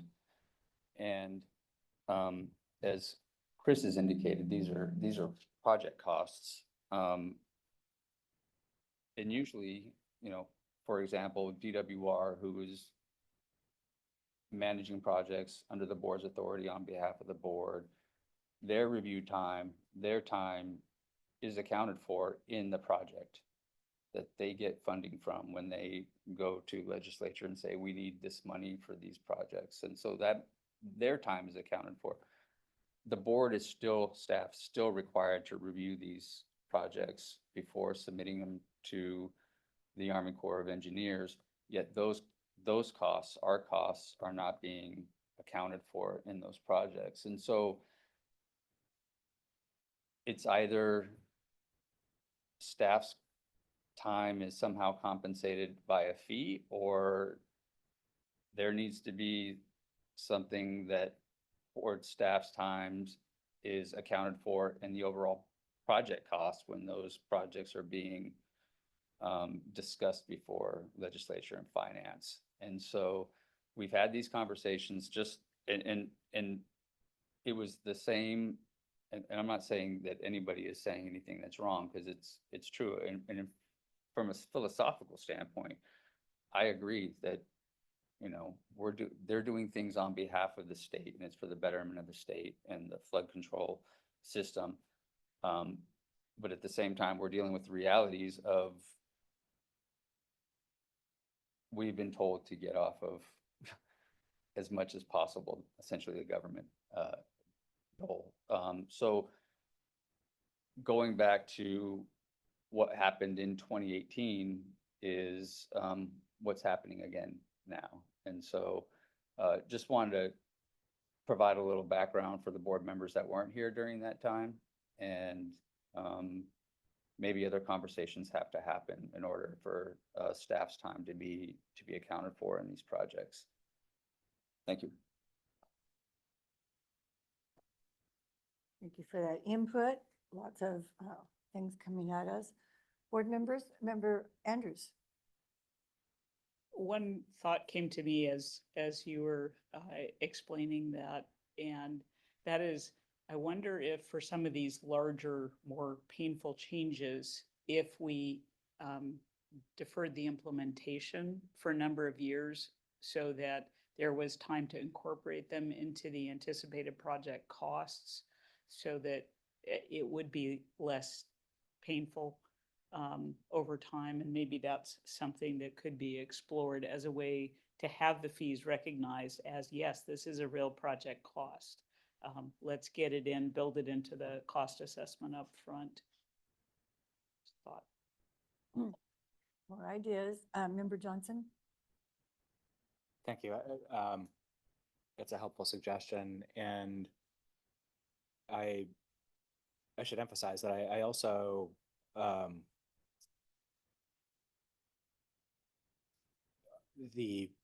if we're not adequately funded to do this, there will be delays. That's also a state cost, right? And so, and I think,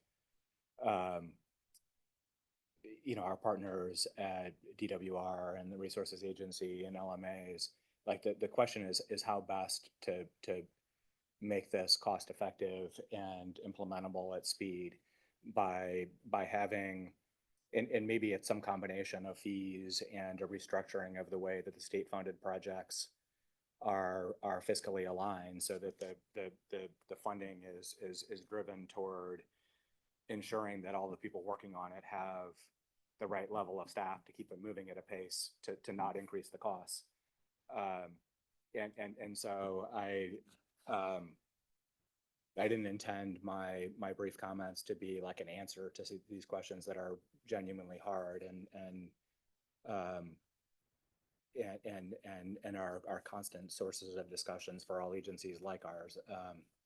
I was just pointing towards some things that I think are good considerations for us that, you know, we'll want to discuss as we're figuring out the final answer. Thank you. Board members? No nods, no hands. Audience, Mr. Engler? That's the Boy Scout salute, right? Board Good morning. members, Tom Engler, Flood Control Association, one more time. Thank you to Scott for hitting 95% of the points. One of the things that I haven't heard mentioned, and we talk about this a lot in coordination with board staff, is that the state needs to recognize they have a unique role in flood control. And this is one of the ways I think we could help educate the legislature that you are responsible for the flood system. If all of us locals walk away, it's still your flood system. You've still signed assurance agreements, so on and so forth. So this could be an opportunity to, when the legislature tells you you need to get on your own, say, well, there's a difference. We agree we need to charge fees for these types of permits, but we absolutely have an obligation, a responsibility, a duty to make sure these projects get through to improve and repair the flood control system that we are responsible for, we as a state. So that's just one point. I'll add on to the rest. Thank you. Thank you for that. You're saying in a very different but helpful way what Mr. Dua said, what Ms. Andrews said, what Member Grego said, what Member Johnson just said. These things are complicated, and for the legislature to tell us to find money when they've taken it away from us is problematic. Board members, audience. Michael Sabagian has his hand up, so Michael Sabagian, you're on. Good afternoon, board president, board members. Can you hear me? Yes, still morning though, but go ahead. Oh, that's right. Good morning.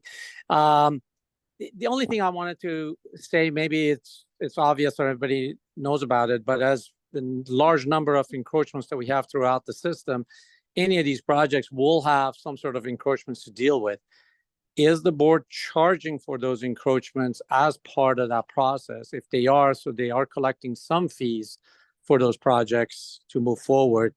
And since they were saying they're not going to collect all their fees, is that adequate enough, or does additional fees would be necessary? That was just what I wanted to add. Thank you. Okay, thank you. That'll be looked at. Megan Nagy. Megan Engler. Good morning, President Dolan, members of the board. Megan Nagy from Reclamation District 108 and the Flood Control Association. Sorry, I could not be there in person today. We miss you too. I do. I want to say I agree with everything that Scott and Tom brought up, and just want to, really emphasize the fact that a lot of these improvement projects are starting to be done in rural disadvantaged communities. They already struggle to implement these projects, and every cost that's added on makes it more and more difficult to construct these projects. So really, take that into consideration.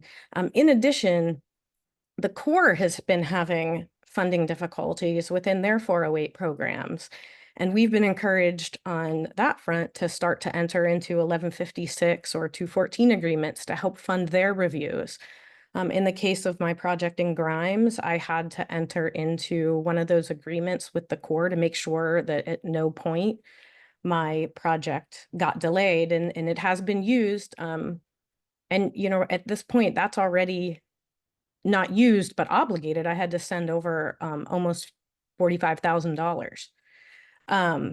And so as these costs build up, it's not an insignificant burden on the locals. So please take that into account. And I foresee that the 408 budget is just going to continually be a problem. So as Mr. Dua commented, back in 2018, 2019, the association worked hard to get these deferred and out of, being paid as straight fees, and encouraged use more from the state fund directly. And I would just try to figure out a way to go that path again, rather than put these fees onto the locals. Thank you. Thank you. The locals that have no money on their own. And they are trying with their 218. We're do that. Okay. Board members. Anyone else? Okay.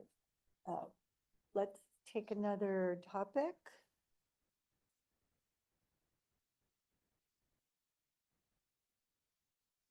And then maybe a break. So it's the next one, designated floodway revisions. Yes. Okay. Good morning still. Steve Lamb, Oh, Operations Mr. Branch, Steve Lamb. Permitting Section Manager. And so one of the other fee considerations we're presenting is revisions to the designated floodway. We've had numerous in the last year or so come up where there are instances where applicants wish to develop within the existing designated floodways. Many of these designated floodways were created in the 70s and 80s.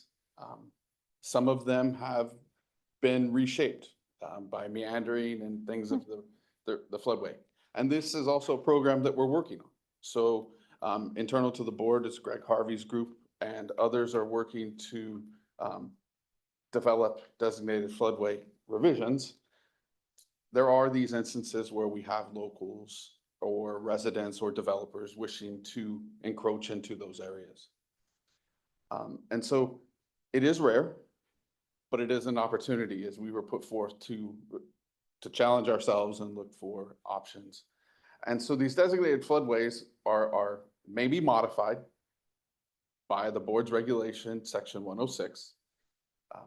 These alterations to the floodways have to be approved by the board, brought before the board. And to do that, we would have to have hydraulic studies, conduct site visits, coordinate with local jurisdiction because it changes their land use perhaps, or alters their land use because we ask that development be pushed out of those areas or limited within those areas. And it also includes updated mapping. So we have the appropriate information as we go forth and continue to regulate those areas. So this fee idea is, again, due to these significant resources required for these floodway changes. Some of these changes are very akin, granted different, to what FEMA does. FEMA has mapping changes, right? When folks come in and ask for revisions or amendments to mapping. They're staffed different approaches, but I'm bringing that up more of in context, right? Next slide, please. So again, only for context, I'm not putting forth that these are our fees. I'm just trying to draw a parallel to what others have done, and maybe we consider taking on something alike.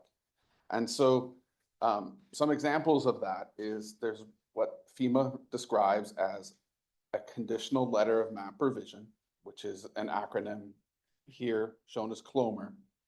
There are different fee structures, right? We could adopt a singular fee. We could adopt a myriad of fees depending upon what needs to be done or what the ask is. Next slide, please. These are all FEMA Those are adjustments FEMA, yeah. that may or may not be within a board designated floodway. Correct. It's apples and oranges, but we have the same interest. Okay. So as an example, this is a designated floodway in the Kern River area down by Reedley and Kingsburg. It is a 6-mile stretch. And should we have an applicant that wishes to alter this floodway, one of the considerations we're proposing is that the revision would be for the entire stretch, not just a singular property.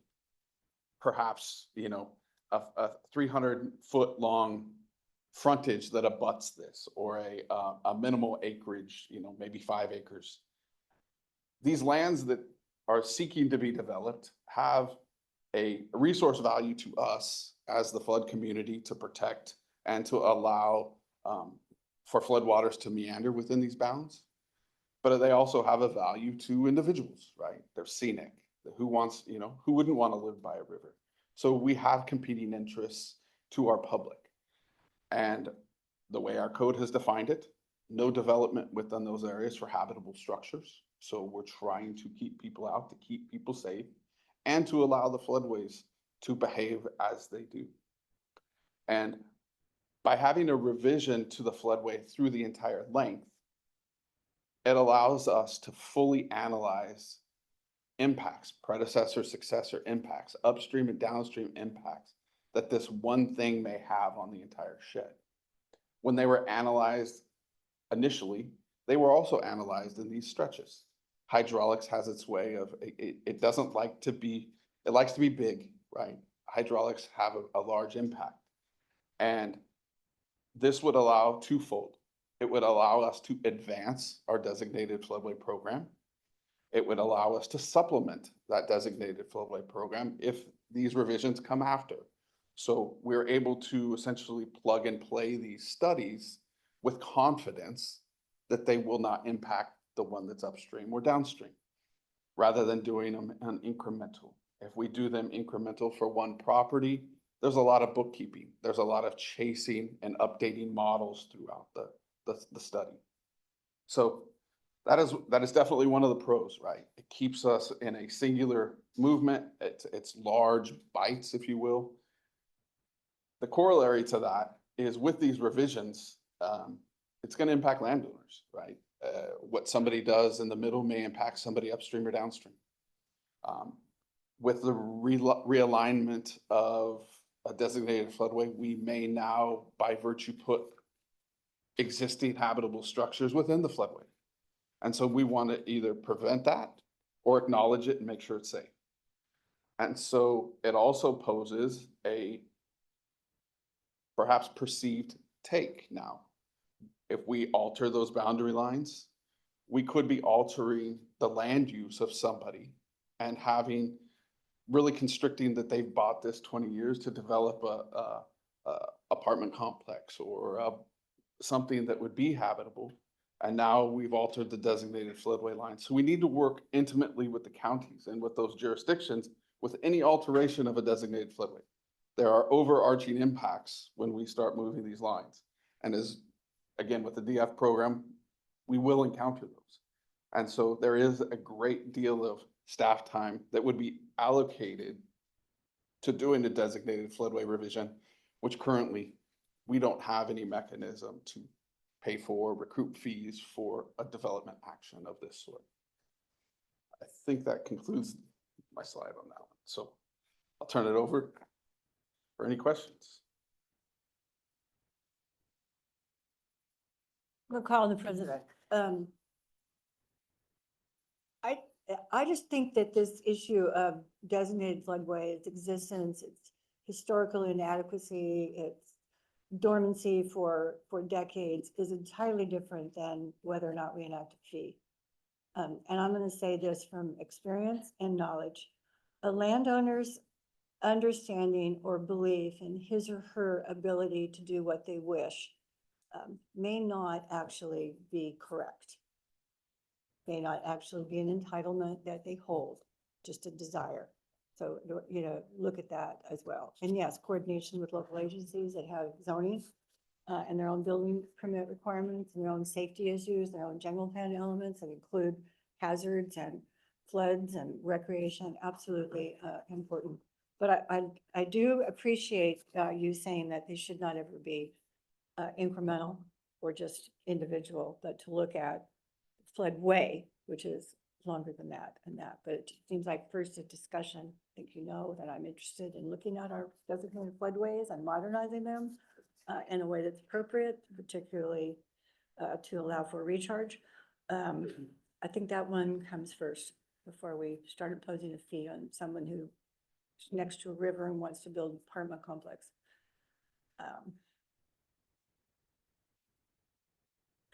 By a levee that's probably going to fail, an apartment complex will flood. I don't know, but they're probably trying to get a zone change as well. That's my comment. Doing a fee on this one before we modernize it's not really on my radar, but it could be on everyone else's. I'm not necessarily in charge. I was, go to members first. Member Grego. Thank you. Oh, you pointed that way? I thought you were pointing at Mr. Harvey. Over here, I'm over Member here. Grego. So, Just poke me. I agree with you, Jane, in regards to, we need to have some discussion on this. And the reason why I state this is because there's so many variables, when we look at FEMA and their remapping and how they remap. And I read this article that was sent over, I think, Chris, you sent it over from the engineering magazine that talks about climate change and how, was it Joe? Okay, it was Joe. No, we missed you for one meeting, but we had a conversation on that because Member Countryman brought it forward. And it's Yeah, like, things are not stationary. Yeah, they're not stationary right now. So I think having that discussion with our federal partners and what direction they're looking at, because we're not going to take a position without knowing what everybody else is thinking. And so, we have a historic floodway in Yuba County and it's been there forever.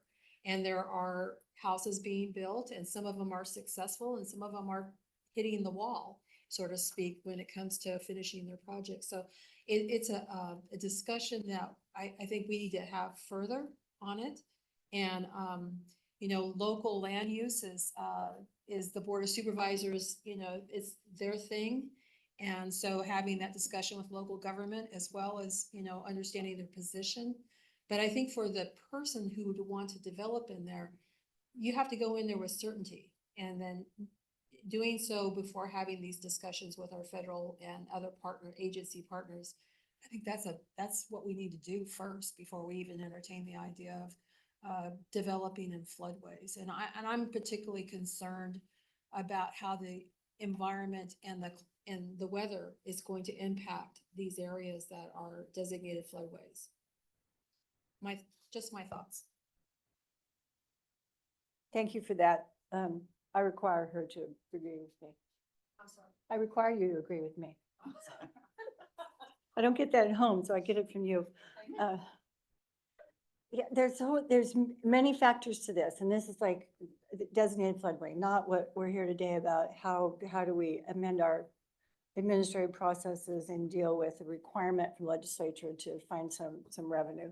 There's so many issues there. And I would add discussion with constituency, not just the supervisors, the impact to adjoining areas, the impact to the environment, and invite that kind of discussion in there, not just someone who's like, gee, it's a designated floodway and I'm ready to develop.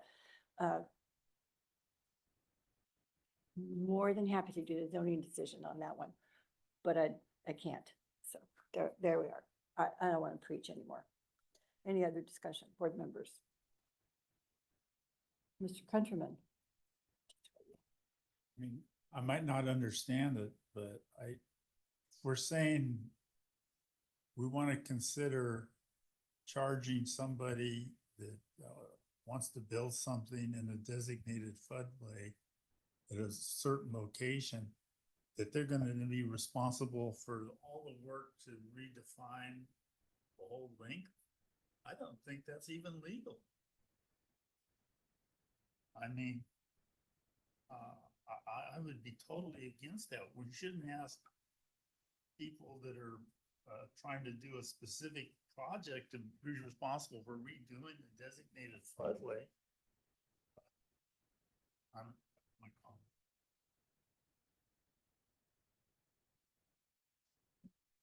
Thank you for that. I don't speak for member Countryman. It just seems to underline the issue here is what's the status and what do we want to do with a dormant designated floodway program before we move on to other aspects. Member Andrews. It seems rather problematic to me to consider a fee for a designated floodway revision when the whole program, as I understand it, is it's a complicated ball of wax, put it that way. It is complex, and it has been dormant in the decisions for just about as long as I've been alive. That's been a while. Yeah. For FEMA, if somebody is seeking a change to a floodway, they do require full reach analysis. Mhm. You know, it's not like there isn't comparable situations elsewhere in the regulatory environment. But as far as trying to identify an appropriate fee when the system itself needs to be re-examined and restructured seems premature to me. Member Johnson. I am not sure I understand what this potential proposal is.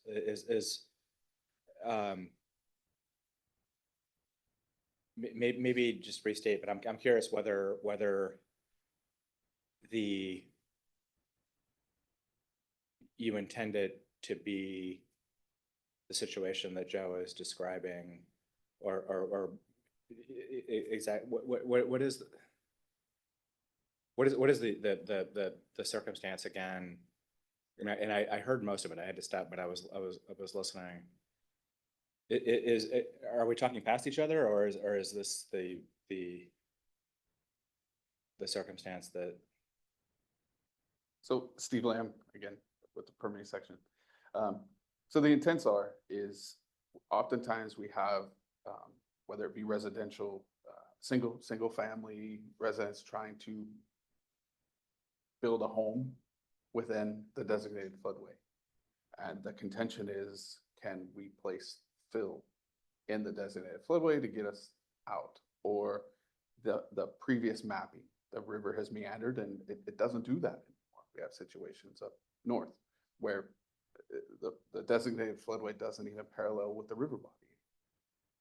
And so they want to build a home there, and we at the board now are faced with a situation of code says no habitable structures within the designated floodway mapping. So those lines as defined by our designated floodway maps. So we've put a boundary now where they can't have that.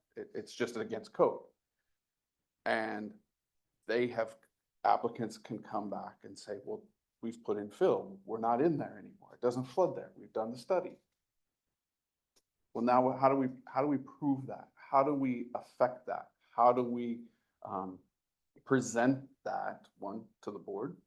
How do we ask the applicant what they need to provide that's sufficient to show that that this fill didn't adversely affect upstream, adversely affect downstream?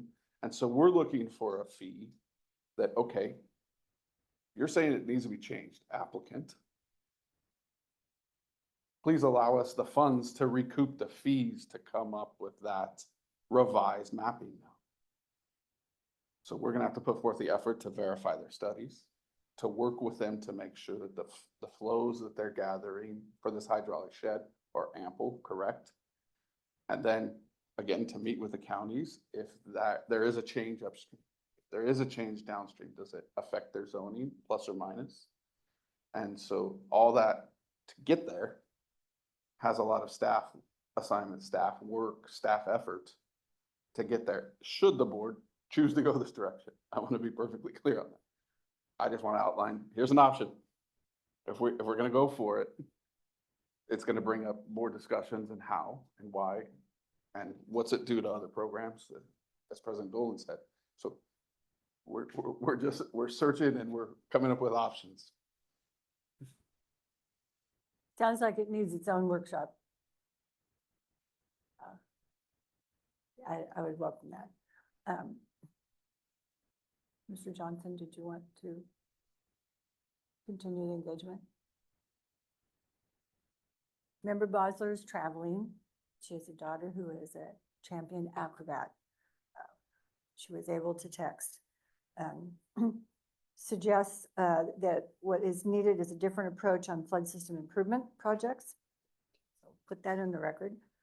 Designated floodway is a policy. Doesn't make sense for fees. This is a public good by definition. That's her texted comment, so we'll put those in the record. Board members, audience. Oh, Member Countryman? When we say they're designated floodways, we don't have a consistent designated floodway. We have floodways based on all different kinds of frequency of floods. It's a mess. And what I was reacting to, and maybe incorrectly, was that we wanted to clean up the mess by charging individual applicants. And I just don't think that should be their responsibility to go do a whole new hydrology study, develop what the standards are, provide maps for area. I mean, you had a nice little reach there, but we have designated floodways that cover overflow vast areas. Like if you look in Tulare County, it's an incredible wide reaching area. And I'm not even sure, well, I guess we don't police that, right? The county, Tulare County does that. Yes, in different areas. Depends. We have a memorandum of understanding. So anyway, I'm just saying that, yeah, if we're gonna have a designated floodway program, we ought to update it as our group. I mean, we've studied this, so everybody knows that it has problems. And, but not try to get to there by charging applicants. Create clarity to and updating to the designated floodway before we take on someone building a home. So says President Dolan. We'll see. Anyone want to belabor this one anymore? With your permission, I'm going to take a 10-minute break.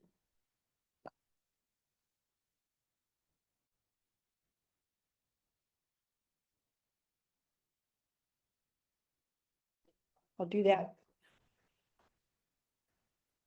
Okay, thanks for the break. We're reconvening. During the break, two things occurred. I did a minor poll of the board and others whether they wanted to take a lunch break, and the answer is no. So there's snacks over there if you want. And then I neglected to say that we have a guest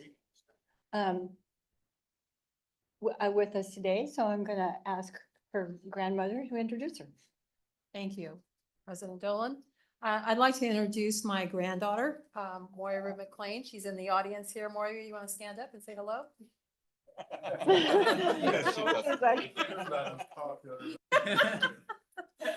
She had a choice. She could either stay at the restaurant in the office all day because school hasn't started for her, or she could come here. And her preference was to come here and listen to what we all do. So, and she's very interested in it. So thank you, Moira, for being patient. Okay, so we're going to do the best we can to give you a good impression of effective government. Happy to have you here. Okay. Here, that, the next one is something I'm going to just give to Preston Chopper. Ms. Buckley. Are you on, or are you going to say who is? It'll be me. Preston Preston Chopwell. with the board. Okay. This Board staff. PowerPoint didn't give a name here. We've been switching the slides back and forth a little bit, so. It's fine. Mr. Shopbell. Okay, so we are going to shift over to talking about an update of the current fee schedule we all know, love, hate, but have dealt with since 2019. Hate love. Exactly. Complicated relationship. We have, as you all know, it was really implemented and started July 1, 2019. It amended Section 8, Sections D, E, and F, basically saying that these fees are due at this certain time. There's four types of fees mainly. Permit review, construction inspection, routine inspection, and minor alteration slash maintenance authorization. So the ones that don't reach permit review, but our staff provides a formal response for applicants. When we developed that original fee schedule, it was based on staff time entered into our permitting database. So largely technical staff and intake staff being analysts and AGPAs. We should advance the slide. Yes, yes, it will. There we go. So this is the fee schedule we've all seen before. Overall for that one, again, the three types, there's the permit review in that column, the construction inspection, the routine inspection. And I will say that none of these fees have been updated once since the time they're implemented. The fees range anywhere, the permitting fees range anywhere from $1,000 to $8,000 currently. And the construction inspection and routine inspections range from $500 to $1,000. And then this is the third page of that fee schedule. This is where we have those minor alteration requests, which refers to section 6E of Title 23. And section 6D for maintenance requests, things that have the executive officer delegation authority for those. On this, I'd like to note that the construction of this fee schedule, because many permits have multiple types of encroachments, right? Irrigation plus retaining wall, bridge plus a culvert, that kind of thing. We took an approach of using permits that had multiple encroachments. We would only take the fee for the highest, the costliest encroachment on that list for the permit. It just made things more straightforward. We recognize that an analysis of a project could include all those things, but going through the process is the expensive part, and not necessarily the fact that there's multiple encroachments. That is something that's up for debate, right? We can re-look at that and think if you have 5 different things, that does take more time. Maybe we look at that through a different lens of charging per encroachment. So I just want to put that out there as an option to think about when I'm going through this. And I think lastly on the bottom, just talking about payment of fees where it could be deferred for emergencies. When we had really short timelines, we're not going to hold up a repair or a permit for non-payment of fees at that time. Okay, I'm going to hand it over to Steve, and we're going to talk about the different approaches we've been thinking about on how to update this current fee schedule. See if you can set up like last time. Yeah, pretty much. No. So as President Lamb. Steve Lamb, Permitting Section Certified Flood Protection Board. So we're going to go through and talk about multiple options from annual revenue to cost, looking at a cost-based ratio, to looking at consumer price index level of changing fees, to reanalyzing the database and how we've tracked staff effort. Additionally, maybe construction cost, a percentage, as Greg even pointed out in earlier, or a combination of the above. So what we're doing is really searching, looking for input from each of you as to which options we want to vet out a little more. We're coming to you with ideas, and we're up for anything we haven't put on here. As Preston pointed out, we have the combination option, which we were talking yesterday and came up with it, so there's more to this box to figure it out, but we wanted to at least present something, and should you have interest in us proceeding with figuring it out, we will do so. So the first example is a simplified example looking at revenues in versus the cost. So most businesses take this approach. Most homes, I take this approach, right? Don't spend more than you have, or how do we have to go earn more so we can cover the costs of what we have to do? And so looking at this ratio, our current fees cover anywhere from about 12.5% to 14% of the staff level fees that are spent on that action.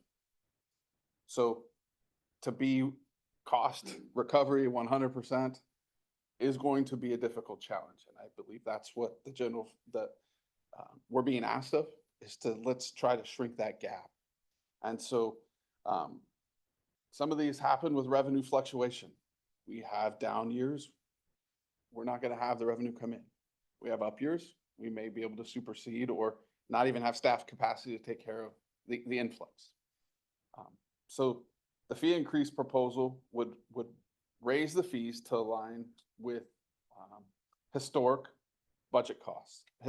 or budget costs. So if we choose this model, we're going to have to pick a direction. Do we look at last year's what it cost us to operate in these tasks, or do we look forward about what our state budget is for the coming year, right? So kind of in the accounting world, cash versus accrual. Which side do we want to be on? And then we would also need to understand a maximum, that revenue to cost ratio. As I pointed out before, we're around 12.5 to 14%. So what would our target be? Do we want to be 50%? Do we want to be 35%? Do we want to be 100%? And then we can take an analytical look and see what that means. So as an example, what I was just trying to explain, if we took an annual revenue of all of our permitting fees that Preston pointed out of $375,000, and the staff cost, that's those staff that are in charge of administering. I know, Mary Jane, you brought up, we have to look at overhead and other things too. For this paper, we're looking at that staff level, those really doing the design level, Preston's doing the inspection level. And that's where we're sitting about 12.5%. So to achieve a 35% ratio, again, I'm looking modest, not a full bite. We would have to increase the fees that Preston pointed out by about 280%. Just a simple example of that, a fence permit would be $8,400 versus $3,000. And so as others have pointed out, and Scott Shapiro, Tom Engler, there becomes a point with our public that we need to recognize that perhaps our permitting fees may outweigh the cost of the product. Additionally, we still have to take care of what we need to do to get the job done. So the hard part, I think the hard struggle with us as a whole is determining how much is attainable versus what the 100% ask is, right? So that will, I'll table that one. If anybody has questions, we can move on to the next, or if you'd like me to proceed to the next bullet, I will. It looks like there's some comments coming forward here. Mr. Vice President Valines. Thanks. And Andrews. I was just gonna say on that one that I'm not sure it's really a perfect analogy, but I appreciate what you said about kind of looking at that and then seeing it in terms of 3,000 to 8,400, right? And then the public, they look at that and they go, wow. It's sort of the analogy as it makes like the FAIR plan right now where people are struggling, right? Like, I don't know that I can pay for that. Now I know it's a whole different issue and that's a large problem, but the point is you hear that discussion, like almost anywhere you go in fire country, people are like, what am I gonna do? Not that ours would get to that level in terms of so many people, but it's a good point you make for us to think about, which is how do you make a jump that big and still keep the sort of trust of the public, or I can't think of the right word, but I appreciate you bringing that up and factoring that into your thinking. And so I appreciate never talking about it again myself.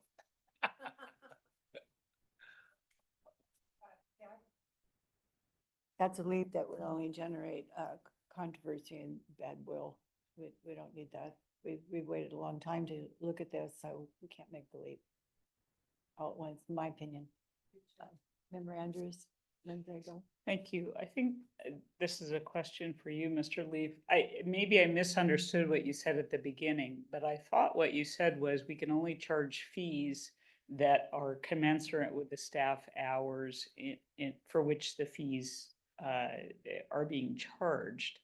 And yet this example seems to suggest that we could broadly inflate our fees kind of to meet some larger target.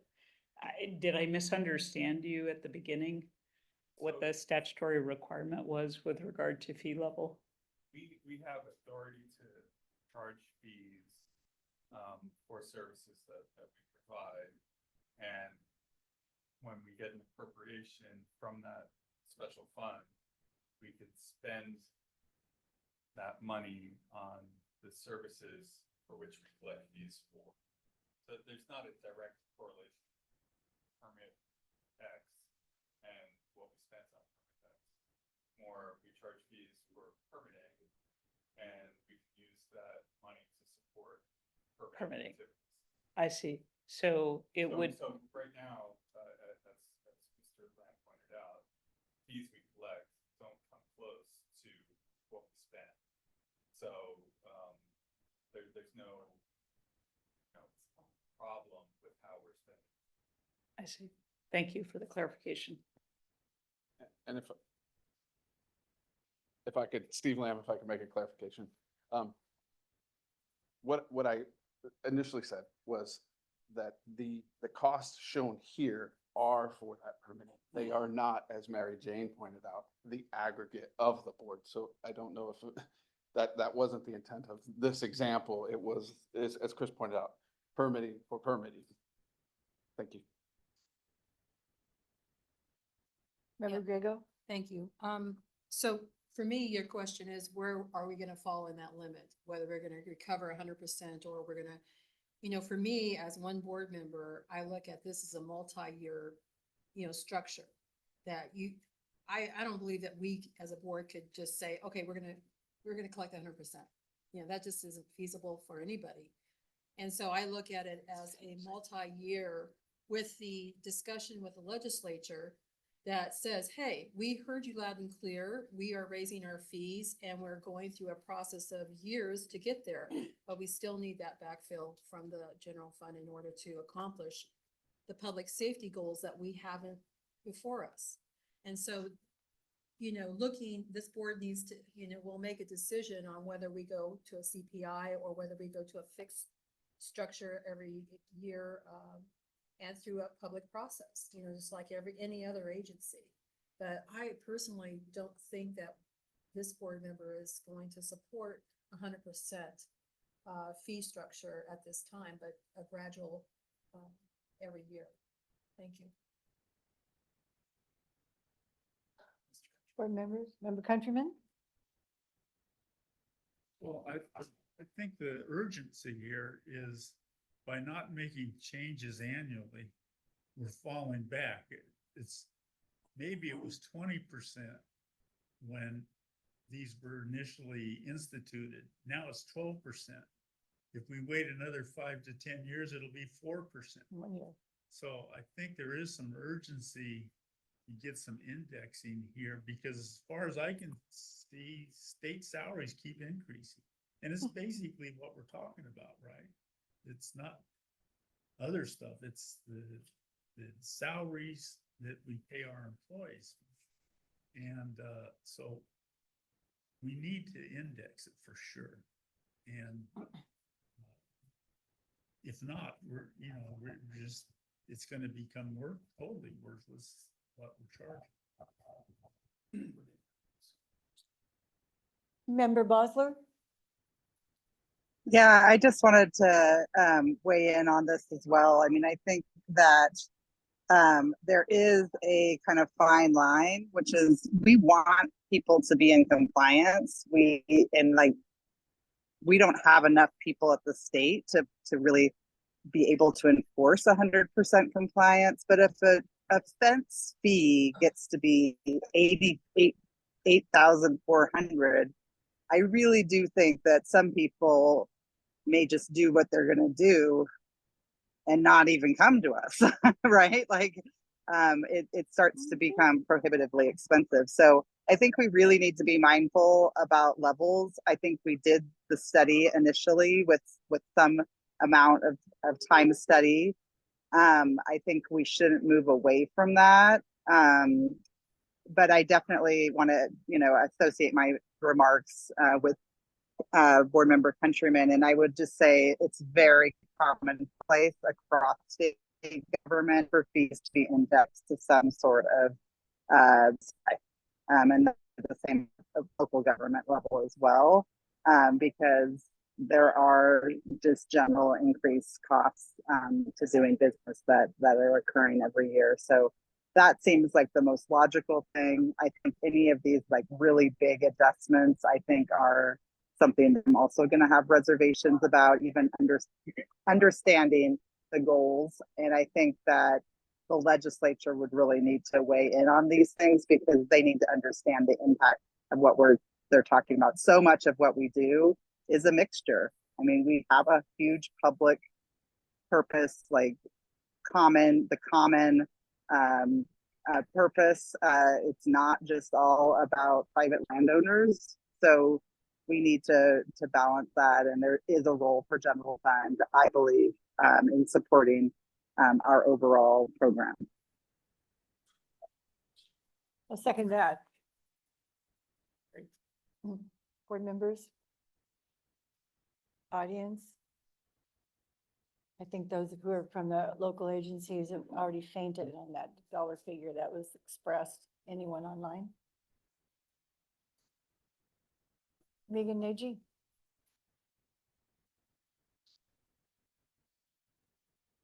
Thank you, President Dolan, members of the board. As Steve goes through this, and I think we all agree, and I 100% agree with everything Keely just said, you go to a point of people being in non-compliance. I really do think it triggered an idea that the association had come up with a while ago on different types of encroachments, but the concept of over-the-counter permit reviews.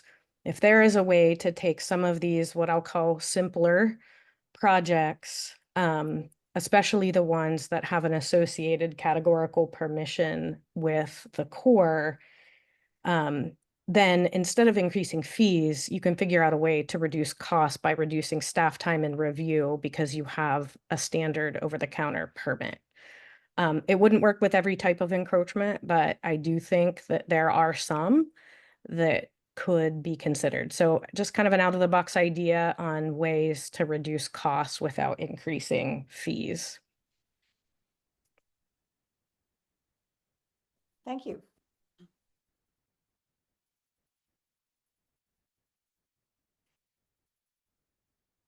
Are you pointing at someone who wants to talk?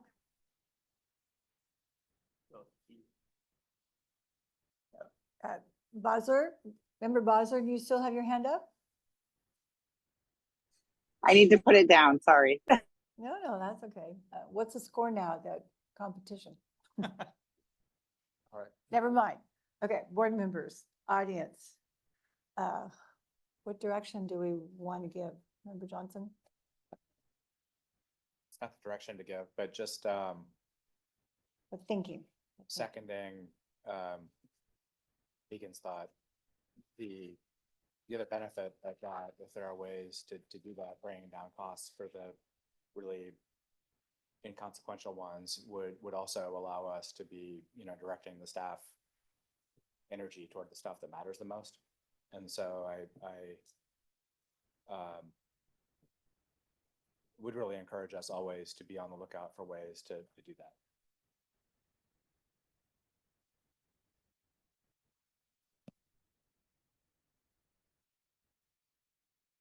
I saw some nodding going on with that. Seems like there's two things, maybe three. We know there needs to be an increase. It can't be what you suggest. That would not be supported. The state budget and the state itself has responsibility to fund projects for their system and for safety, and the taxes that they get, they can in return, and any deep dive look to see how our actions and approaches can lower costs, such, and one example there from Flood Control Association. And also the things in 3A, the whole topic of the beginning of the meeting, right? Oh, yes, and then go back to the first topic, processes. Through the chair, Member Grego, can I just add to that? of course. Is that, I mentioned it, a deferment on cost on projects that have a public benefit, especially those that are in the small rural communities. That, and the reason I say deferment is because I'd like to actually have a cost on there so that the legislature sees the amount of money that is being invested into public safety by these small municipalities. But deferring the cost so that it doesn't create a barrier for them to keep doing those types of projects. And so that cost at the end of the year could be realized by the legislature in their budget along with the other factors. And so I just wanted to throw that in there because I think it's important to not just waive it, but to acknowledge it. Thank you. It looks wrong. Thank you. All board members. Was that a thumbs up or did you want to speak some more? I Mr. got Lamb? more. I just want to make sure we're ready to move on. All right. I'm ready to move on unless someone says something in the next 30 seconds. 15 seconds. Okay, move on. Again, Steve Lamb, from Main Section Manager. And so, as has been indicated, that first example was thrown out there to invigorate you, to bring you into this discussion. And so the next idea is utilizing a pricing index. There's a multitude of pricing indexes. So the first order of business would be to determine which one best represents our needs and our constituents' needs. And so I took a look at these, and why would we use a pricing index? Well, it accounts for inflation, right? It is that adjustment that is recorded that tends to be regionally acceptable or construction acceptable. There are methodologies that have become kind of the gold standard, if you will, of increases. To do this, we would need a one-time adjustment, as we've spoken about. We have been a little behind the ball in doing so, as Mr. Countryman hit on the head. From 19 to 2024, most of our commodities have seen increases by 20% or more, right? And we haven't done that. And so, yes, we would have to update to a baseline fee. But now what do we do from there? And that is what the main theme of the last discussion was. So what does that ongoing adjustment mean? How do we regulate, update fees based on inflation? What happens when they go down? These are all questions we have to ask ourselves. Right? Are we going to reduce fees? But that's a question we need to ask if that time comes, or have a stance to move forward.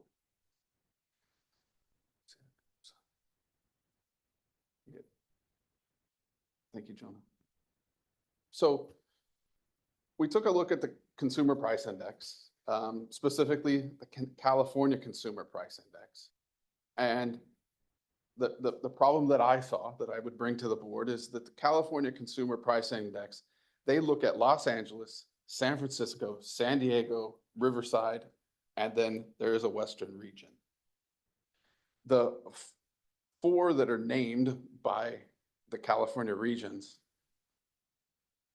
in my opinion, they do not directly represent the constituents of the board. Those are outlying regions, specifically Los Angeles, San Diego, and Riverside, where we don't have adopted plans of flood control, so outside of our authority. And then San Francisco, yeah, regionally they're very close.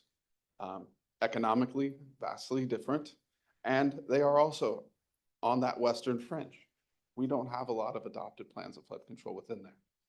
So the board could, again, choose to look at the San Francisco area, which they have San Mateo, Contra Costa, San Francisco. Those are the regions where those CPIs are generated. Additionally, looking at the Western region, right? We pull in the Western portion of the United States, very vast, different economies, perhaps closest to what we would recognize in the Central Valley of California. It offers that diverse economy and, in my opinion, better reflects that of the Central Valley if we were to choose this form of CPI.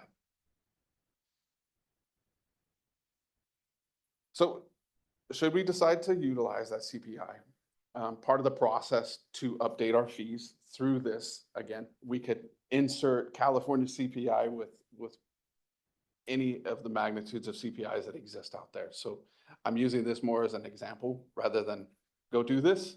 I'm very ears open to any other CPIs you wish, whether it be ENR or, you know, there's a lot out there.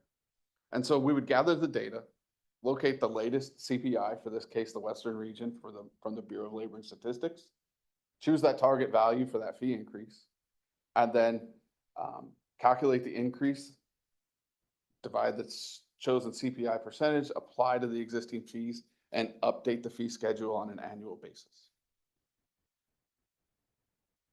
So the advantages of this is it's transparent. We're keeping it really on the open. We're stating what the indexes are. It's very live, if you will. It does reflect the cost of living and increases economic increases across a wider region.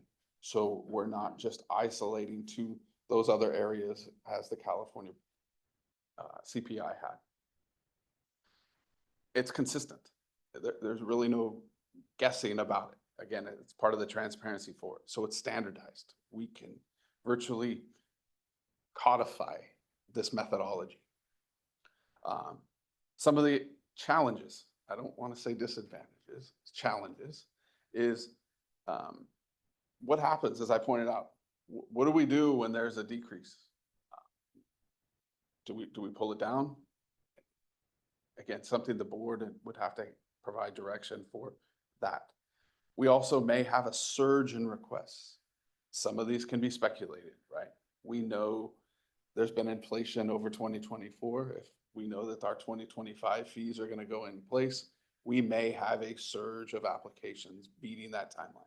This happens oftentimes just with building code changes. I mean, aside from fees, right? Anytime there's changes, we should expect surges. And so from a process level, again, as Board Member Johnson pointed out, we also need to be prepared for that no matter what we choose. I think if we have a fee increase, we have the capacity to see surges and be able to either deal with that or acknowledge that that is going to occur. So that is the end of the CPI part, if there's any questions on that methodology.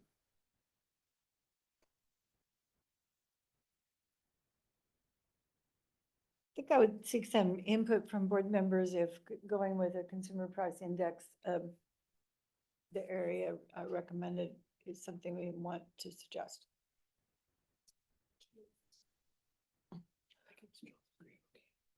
Johnson, Grego, Bosler. Member Johnson. I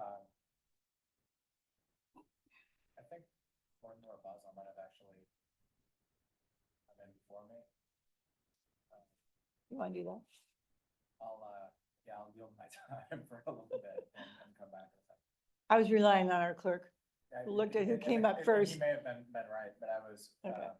Got it. either way, I'll Okay. All right. We'll go Bosler, Griego, Johnson. Member Bosler.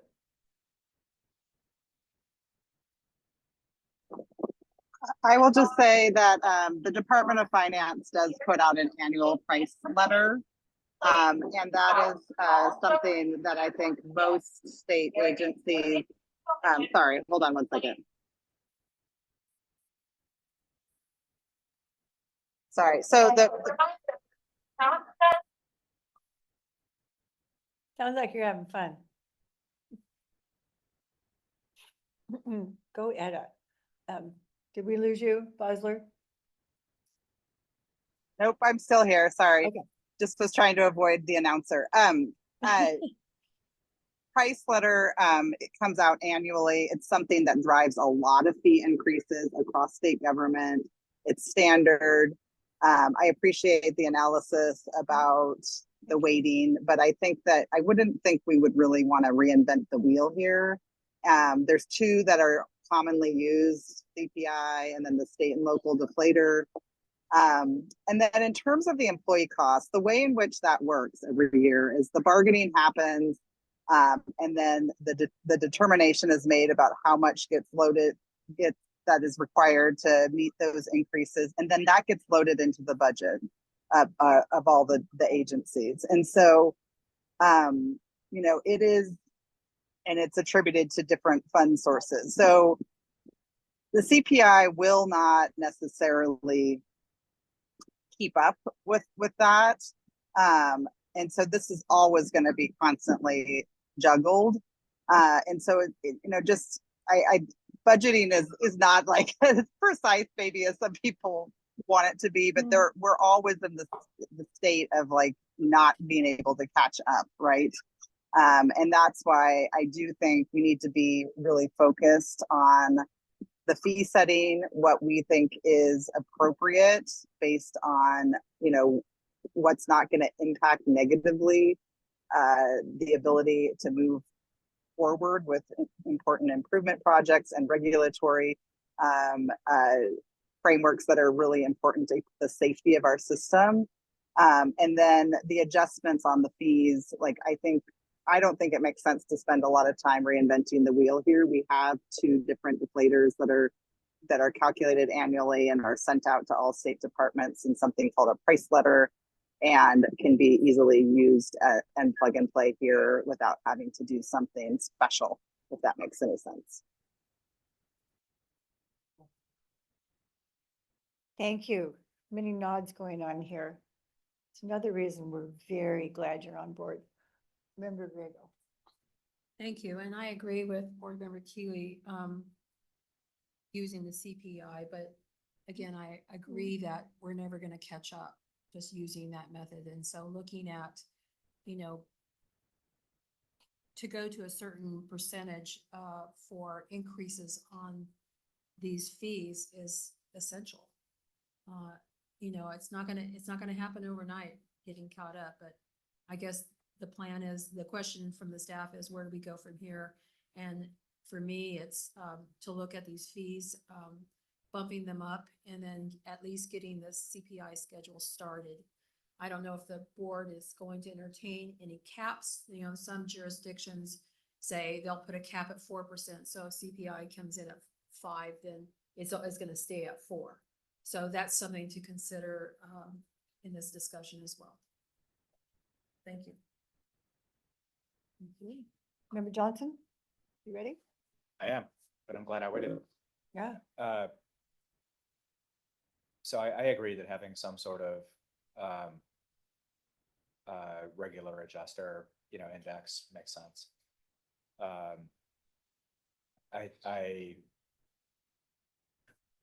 But the choice of the CPI or what method that is about the rate of change, right? It's not about what we're aiming for overall level of how much the fees contribute to the program.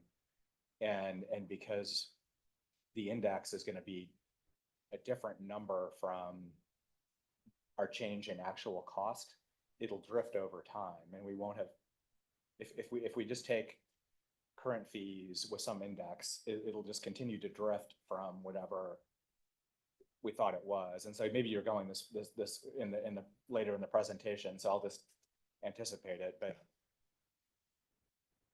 policy judgment about what the overall share is. You have the number for 35, is it 20%, whatever, 20. If that's a big jump, phase it in and then figure out an index, something like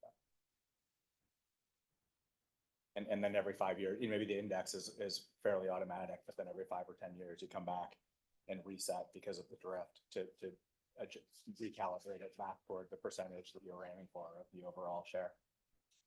You probably thought of all this, and it's in the presentation. I'm just jumping the gun. No, thank you. Mr. Lamb? Yeah, Steve Lamb again. And we did think of how do you make an adjustment that's favorable and yet begin to close the gap, and then put an adjuster on it. So if you're nowhere, if you're precise but you're inaccurate, or you're accurate and you're not precise, right? how do we get back and get those two in phase and put them as best as we can together? And so those are the challenges, and I think that's why we, as a collective, need to be sure we're doing this incrementally, one. And then how do we redo it? How do credit card companies do it? They take the basis points and they tack on that difference. That's, as Keely pointed out, as Mary Jane pointed out, it may not be sustainable to our applicants, our constituents, to cost plus, right? It doesn't work. And so there's definitely middle ground. It's going to be difficult to make 100% capture because the market won't sustain it. And so how best can we get in alignment? So exactly. Thank you, Board Member Johnson. I wouldn't use a credit card company for the way they increase fees.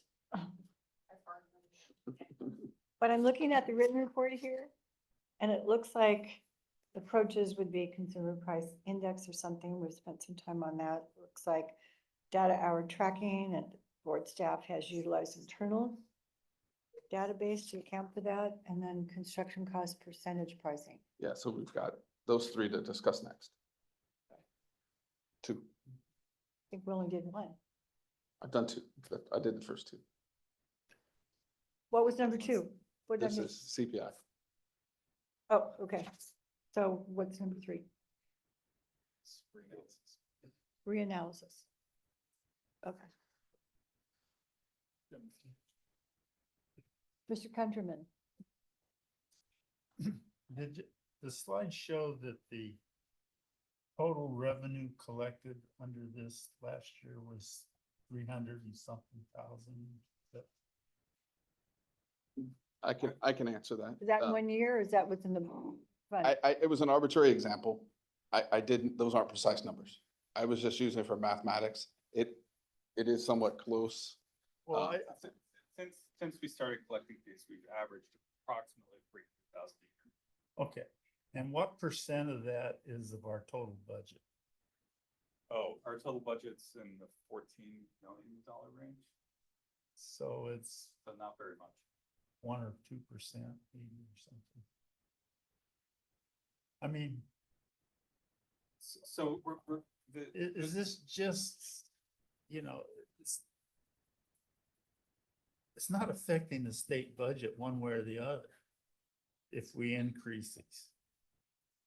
Right? I mean, so it seems like it would be appropriate with whatever the item is that's being done, it not be more than the cost of the horse. It shouldn't cost more than the fence to get the permit for the fence. Because it's not changing the state budget.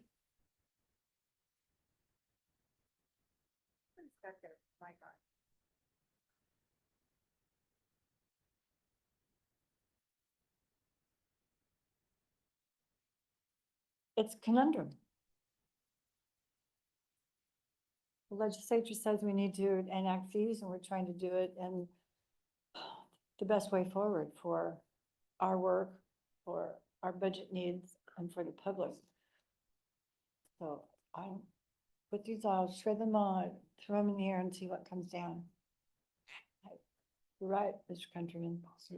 You're right, you're right. Member Bosler, do you have the solution? Well, I just want to give a little context to this because there are lots of programs that the state that are on the state budget that are 100% fee funded, but the nature of the work and the different types of things are different. And I think we have a lot of costs that are associated with regulating this public good that shouldn't be fee based. And so I think we really need to help the legislature get to a more precise analysis of the fees and the appropriate cost share. That's my thought.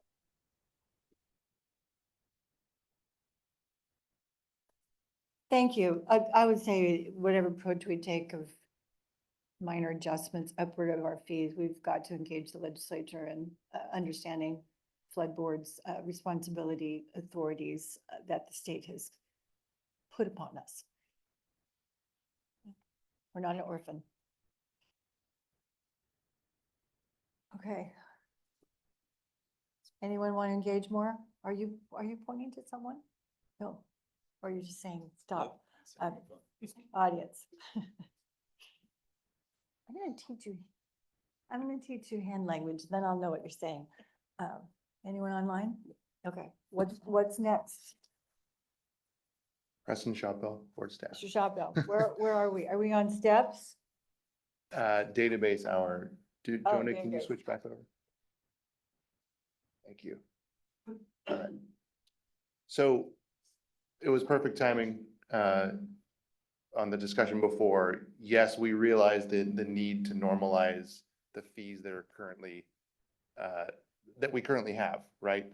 I'll go over this very quickly, but again, rehashing, we use staff data that they put into the database to see how much more a pipe crossing costs than a bridge in terms of staff time. And extrapolating to costs associated with that. So we started that in 2017, 2018. We had about a year and a half, 2 years of data. Now we're to today, and we have much more data. So those averages have kind of, normalized over time. So all I'm trying to say is that we are reanalyzing the data that we have in the database. It's not perfect. There are gaps. Sometimes staff gets busy and we're in charge of making sure things are done correctly. Could forget to put in an hour or two of the time they put in for that, right? So there's a little bit of data gaps, but I think it's not insurmountable to make logical conclusions to fill those gaps. And the result would be, we feel a lot more confident in the average hours it takes to permit an irrigation pipe than we did with only 2 years of data. And likewise, I think the majority will probably go up. There might be a few that, that average tick down a little bit because we don't get many bike trails or things like that happen to have a high percentage for the few in the sample that we had at first. So yes, this was another approach. It can be just done by it on its own. But, I think seeing what we've talked about so far and the recognition that this data can be refined, that this, increased with an index or some reasonable number would get us to where we need to go. So that's all I wanted to say for the current data. But that is one approach. The next approach is also very straightforward, but it's a different paradigm. It would be construction costs. We talked about that for system improvements, but we could also apply that same logic to any encroachment, right? So it could be the fence cost, it could be the cost of that bridge. And you can see that wild disparity of the budget for the Caltrans bridge is vastly different than the security fence or something that a homeowner puts on their property. So that can benefit those smaller projects and be a portion of that cost and tied to there, and would be a much higher fee for larger budget costs. That would require obviously additional input from the applicants that we don't currently ask for, and we need to create guidelines of what goes into that construction costs and what are out, like design or things like that. So it's not a paradigm we currently have asked for or get into, but that could be an approach for this. So covered two subjects that are very different, but those are two more ideas for increasing the current fee structure, or changing the paradigm in which we apply fees to different types of encroachments. So pause there if there's any questions. My question is, do you want us to decide now? No, I think It's not going to happen. right. Vice President Valines. So I'm just not as familiar with the construction cost percentage. Is that a pretty standard thing? Like I CPI here all the time. So is that in the industry, it's sort of standard? Or? We've seen other departments at the state do that. I think DSOD does that for, dams, division is safety of dams at the state, utilizes that because it's a proxy for the size of your project, right? Right, right. So it's just a numeric way to dial in how big your project is and what the complexity might be. And it's a percentage of that, what that A project. percentage, exactly. So like back to your fence example, it's percentage of that as opposed to going all the way for the cost or more. Right. And of course, there's always devils in the details in terms of what some contractor says they're gonna do their project for, and inflation or deflated values, and so they can get murky quick there, but things to be considered. Yeah. Okay. But a lot of what we permit and a lot of what comes before us is not necessarily construction. I'm sorry? It's not necessarily big construction that comes before us. Yeah, The mix, definitely. but you say benefit for smaller projects, so, yeah. Yeah, that's intriguing. Probably let the builder figure it out to charge me for my garage. Okay. Questions? I think we need to cogitate on this a lot. Or I do. I don't see anyone who wants to add any more. Board, to the left, to the right, online, audience. And someone's grinning. You grin, you have to talk. Okay. No, that was a joke. Are we ready to go on? I'm Andrea turning to you, Buckley. Ms. Buckley. Deputy Executive Officer. We went over the four approaches or discussion combination of those approaches, and now we're going to discuss rulemaking language that was not considered in our first iteration of our fee schedule in 2019, which we believe this language additions will be useful and appropriate. Staff is interested in exploring justifications where waiving fees may be appropriate. Currently in the regs, we do not have the ability to waive a fee for any applicant. And we do believe that that would be a useful mechanism or tool to explore. One instance comes to mind where we may be receiving existing or new funding agreements related to the issuance and review of permits or inspections. So if the staff time to perform the work is already being compensated in the form of an interagency funding agreement or reimbursement agreement with a private or additional public entity, it would be considered appropriate in that case to waive the fee. So we want to discuss those considerations. We do have some current funding and reimbursement agreements active right now. An example would be the Sacramento Area Flood Control Agency reimbursement in relationship to our ARCF 2016 work. In addition, we have reimbursement agreements with Caltrans for the Governor's Broadband Initiative to make sure that work is done timely and efficiently for that purpose. Good question. But we want to discuss also another opportunity to grant waivers, exemptions, or as Board Member Griego mentioned, deferments, and under certain parameters, instances where there may be severe economic disadvantage or economically disadvantaged communities. We would like to make those considerations. We want to discuss the parameters to qualify for those types of waivers. So there will definitely be some procedures, including at what level is that decision made? Is it made delegated to our executive officer, or is that an action that would need to come before the board to waive a fee in those circumstances?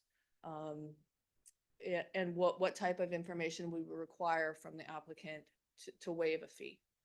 And then in doing so, is there exploration of, is there an appeal process and how does that work?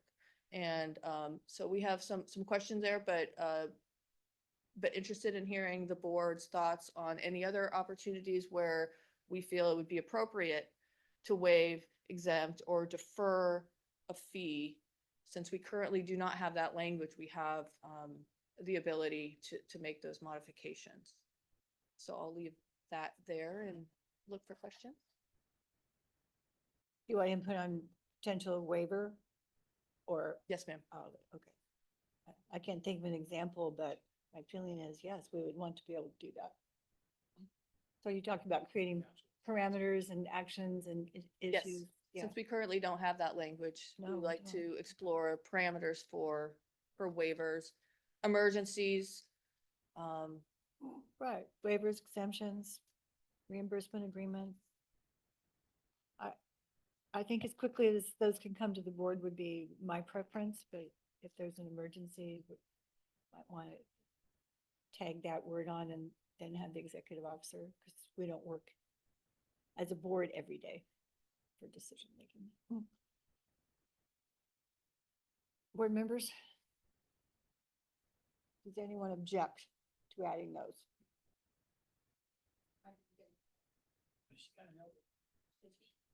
For once. Audience? They're all saying yes to whatever I said, but it was, yeah, it was recorded, so maybe someone will remember. Audience, online? Member Bosler has written, I apologize, but I have a hard stop. What happens to moms? I'll send comments on the last item related to regulations. We look forward to those. We should not have to go back to the Office of Administrative Law every time. We would figure out a way to do it. Without that would be very helpful. I added that. She didn't say that last sentence. We should work to become more flexible with these decisions. We should already do it in a transparent way when there is time for public to review before actions, and agree to have authority to waive. Those are about Member Bosler's. I didn't say it exactly. Okay. Do you think, I'm looking at you, Deputy Executive Officer, do you think you have some direction to? Absolutely. Purpose that? Yeah. You always say yes. Any more input here? Are we ready to move on to the last item of the day? Well, the last item for board. We have presentation. just a couple more slides. Oh, you do? Just two. Oh, that's right. Count them 28, we're only on 25. Okay. Pardon.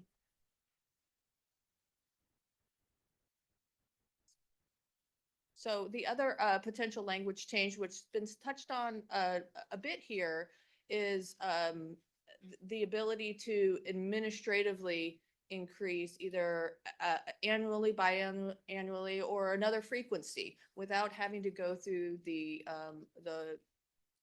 very prescriptive Office of Administrative Law process. And lengthy. Correct. And something that could be done with a board action. So crafting a process or a mechanism to keep with either a price indices or another multiplier is something we definitely want to explore, where we don't have to promulgate regulations through OAL.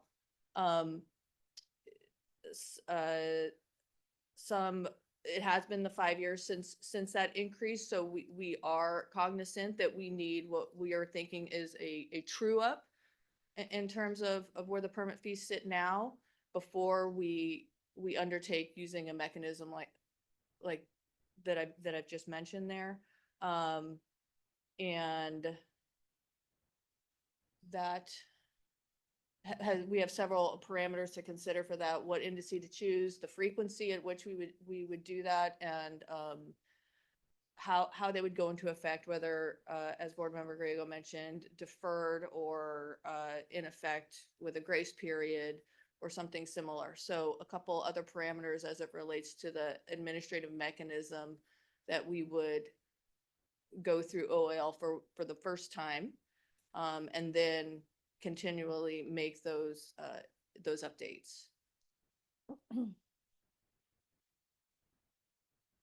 Are there any questions related to the administrative mechanism for annual or biannual? And now we're moving towards give you an idea of where we're, go ahead, Jonah, in the next slide, please. Towards the implementation and through the OAL rulemaking process. I want to point out here on our steps towards implementation, we have many opportunities for the board's input here, as well as input from the public. We're receiving the feedback here today in the direction. We will take that back and start drafting what we considered, what we've heard today into an OAL package. And then we'll be bringing that back for public engagement at a board meeting in an informational presentation and briefing, similarly as we've had today. Then revision again on the actual language that we would be drafting. We would then come forward with a board action for that at another time, and then be ready to submit to OAL. And that is also an additional option for public comment and discussion. And as we noted before, we would like to undertake this in the next fiscal year. I believe that's the all we have for the presentation. But any questions about the timeline, opportunities for input, direction, or public comment? I think you have the steps accurately. You guessed, you want our input, you want to take that in draft language, public engagement, board meeting that allows all of that. We always want to do that. And sometimes it's not just meeting, but meetings, revise again, have initial submittal to the OAL, Office of Administrative Law. Nothing ever gets done with the initial in my recollection of when we've done this before.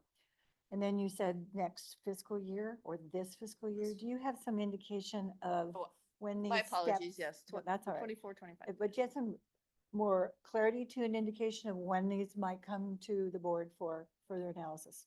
We were proposing by winter to have that informational with language for the board to consider at this winter. That would be the flood season, right? Would be, yes, ma'am. Whether or not there is one. So that would be the public engagement on our draft package. Okay. Okay, so winter is December, January-ish? October, November. October, November. Okay, good. Well, we've done a lot of analysis so far, so I think clarifying that, bringing it to some kind of package that we can chew on some more would be great. And that would be informational. Yes, ma'am. Yeah. We always do that before we put down the hammer. Board members, audience.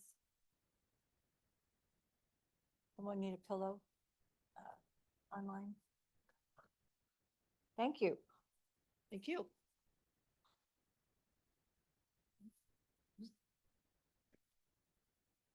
Three C.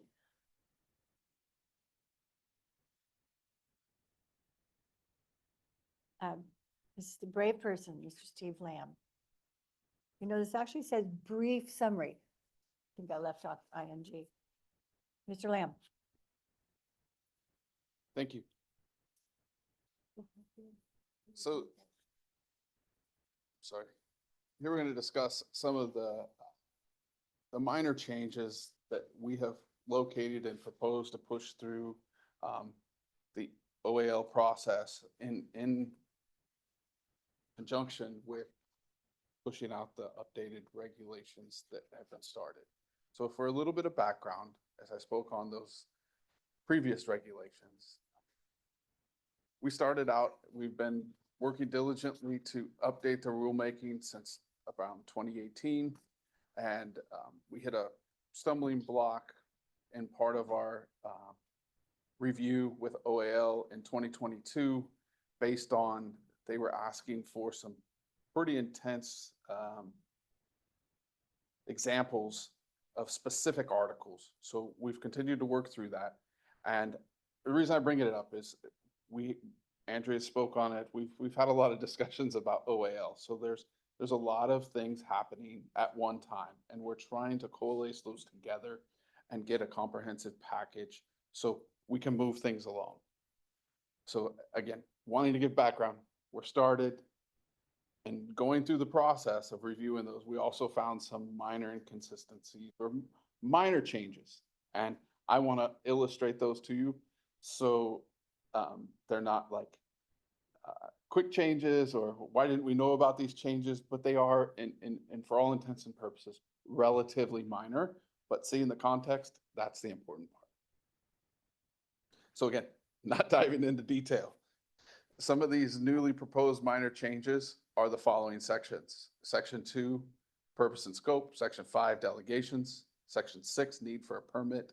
Section 7, endorsement by maintaining agency. Section 8, applications. And Section 123, pipelines, conduits, and utility lines. And again, they're relatively simple, so I'm going to go through each and every one. So, All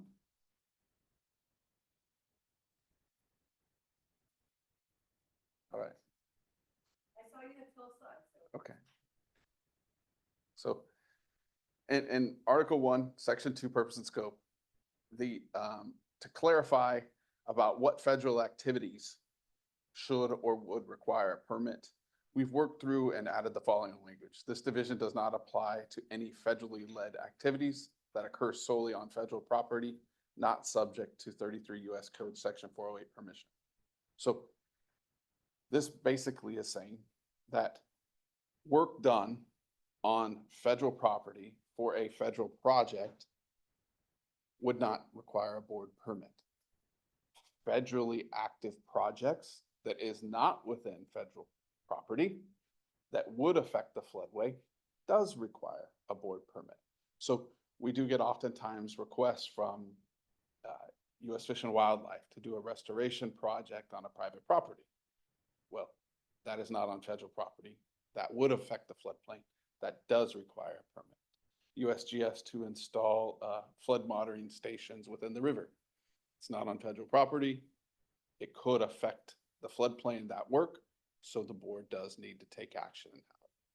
So this definition helps clarify that, because in its former context, it was a little bit ambiguous.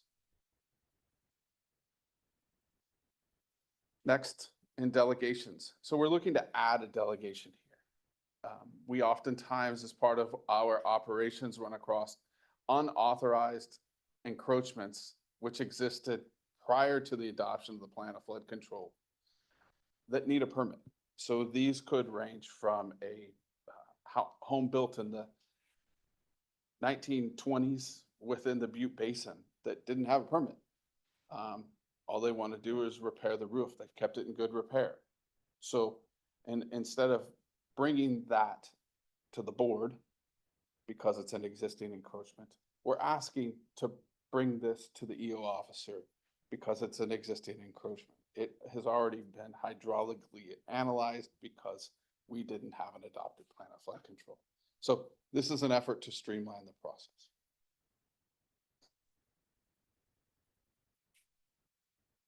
So then Article 3, need for a permit. This is really and or has. It is a very minor change, but it does have context. And so the last sentence, the circumstances include those where responsibility for the encroachment has not clearly been established or ownership or use has been revised. Prior to it reading and, we had a lot of applicants that wanted to pair those together. That if the ownership changed, but the use didn't change, why do I need to come in for a name change permit? And so it's decoupling those two. If the ownership changes or the use changes, come and get a permit. So again, it's more for that clarity and to get the opportunity that we want as a board to permit these encroachments. Again, I'm not going to read this one. I'm going to bear you the burden on that. But really, it's clarity. What we're doing is to clean up some of the wording and make it more clear to the public for which we are asking of these discussions.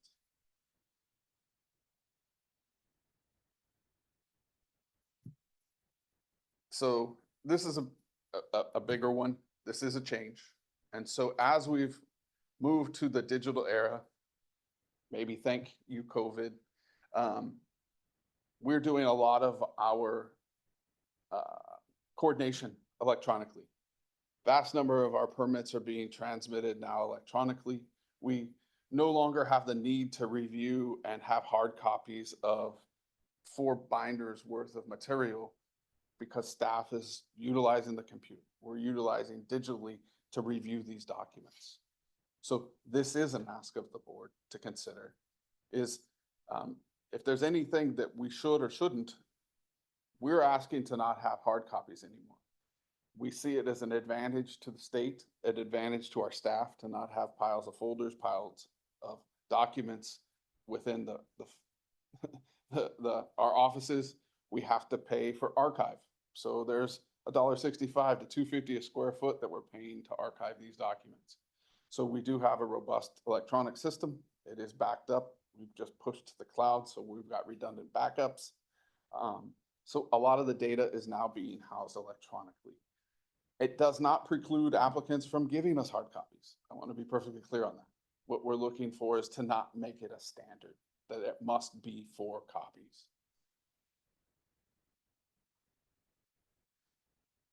The next one is about pipelines. So we have had a lot of work with PG&E and some other gas installation, gas purveyors. And so our current code speaks to having rapid closure devices right at or near the levee toe.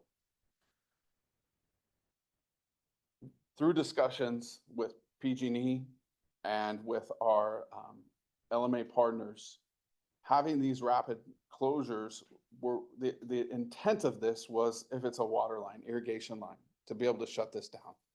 Most of those operate at a pressure of around 120 PSI, maybe max 200. And so they're still high pressure, but they're modest pressure. The gas lines that PG&E operates operate around 400 to 800 PSI. It is not practical for an LMA, DWR, or even an EMS response team who is not trained to close down those valves. There's great ramifications if those valves get closed down rapidly. There could be devastating consequences. And so there's an operation that has to be done to have these valves closed. If we allowed our partners to close them, we may cause more harm than even the levee breach or levee instance or the emergency at hand. And so in working with these partners, we have crafted this language to allow them to be the operator, them to provide us an emergency contact information.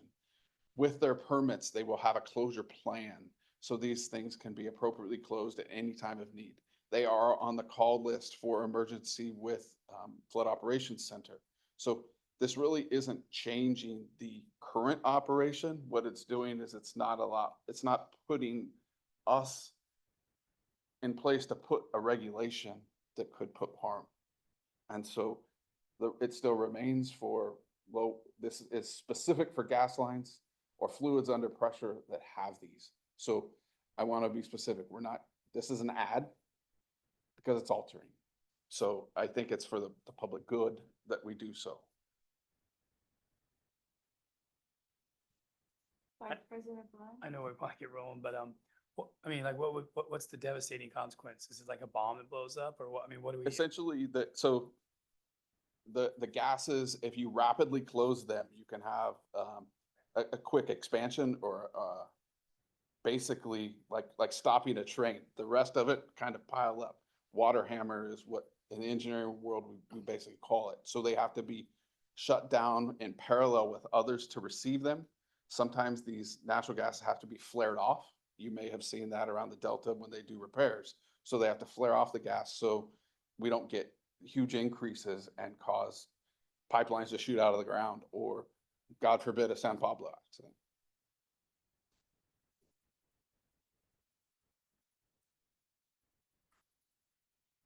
It could be a mess that could create safety problem. Okay, that's got a lot of wording. I want to go back to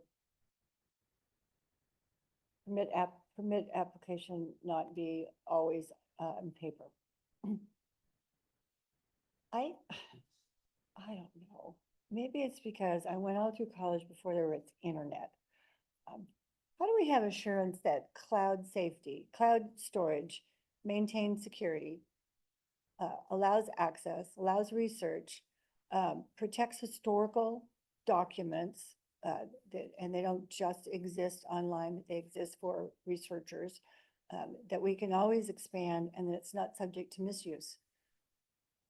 You know, just hear this stuff all the time, like it's gone. You just lost all of your stuff. So, do you have the answer to that? President Dolan. I mean, I'm suspicious. Preston Chapo with the board inspection section.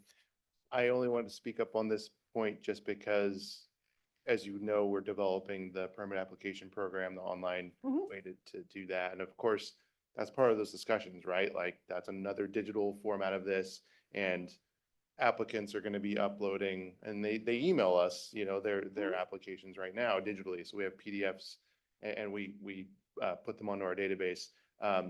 They are currently upgrading all their databases to a local server that's close to where we work at the Joint Operations Center, to a more robust network that is backed up every 24 hours in multiple locations. So I'm not a data security person, but that absolutely was a question that I had for them, and that is literally currently getting better right now. So more to the standards of how most people are operating in cloud-based situations. But I'm not making any guarantees on it. I'm just relaying what I've heard from DWR's Division of Technology Services. So Okay. Yeah, no, I understand that. Old fashioned as I am, I use cloud for all of my work. Except as some paper when it comes to the board.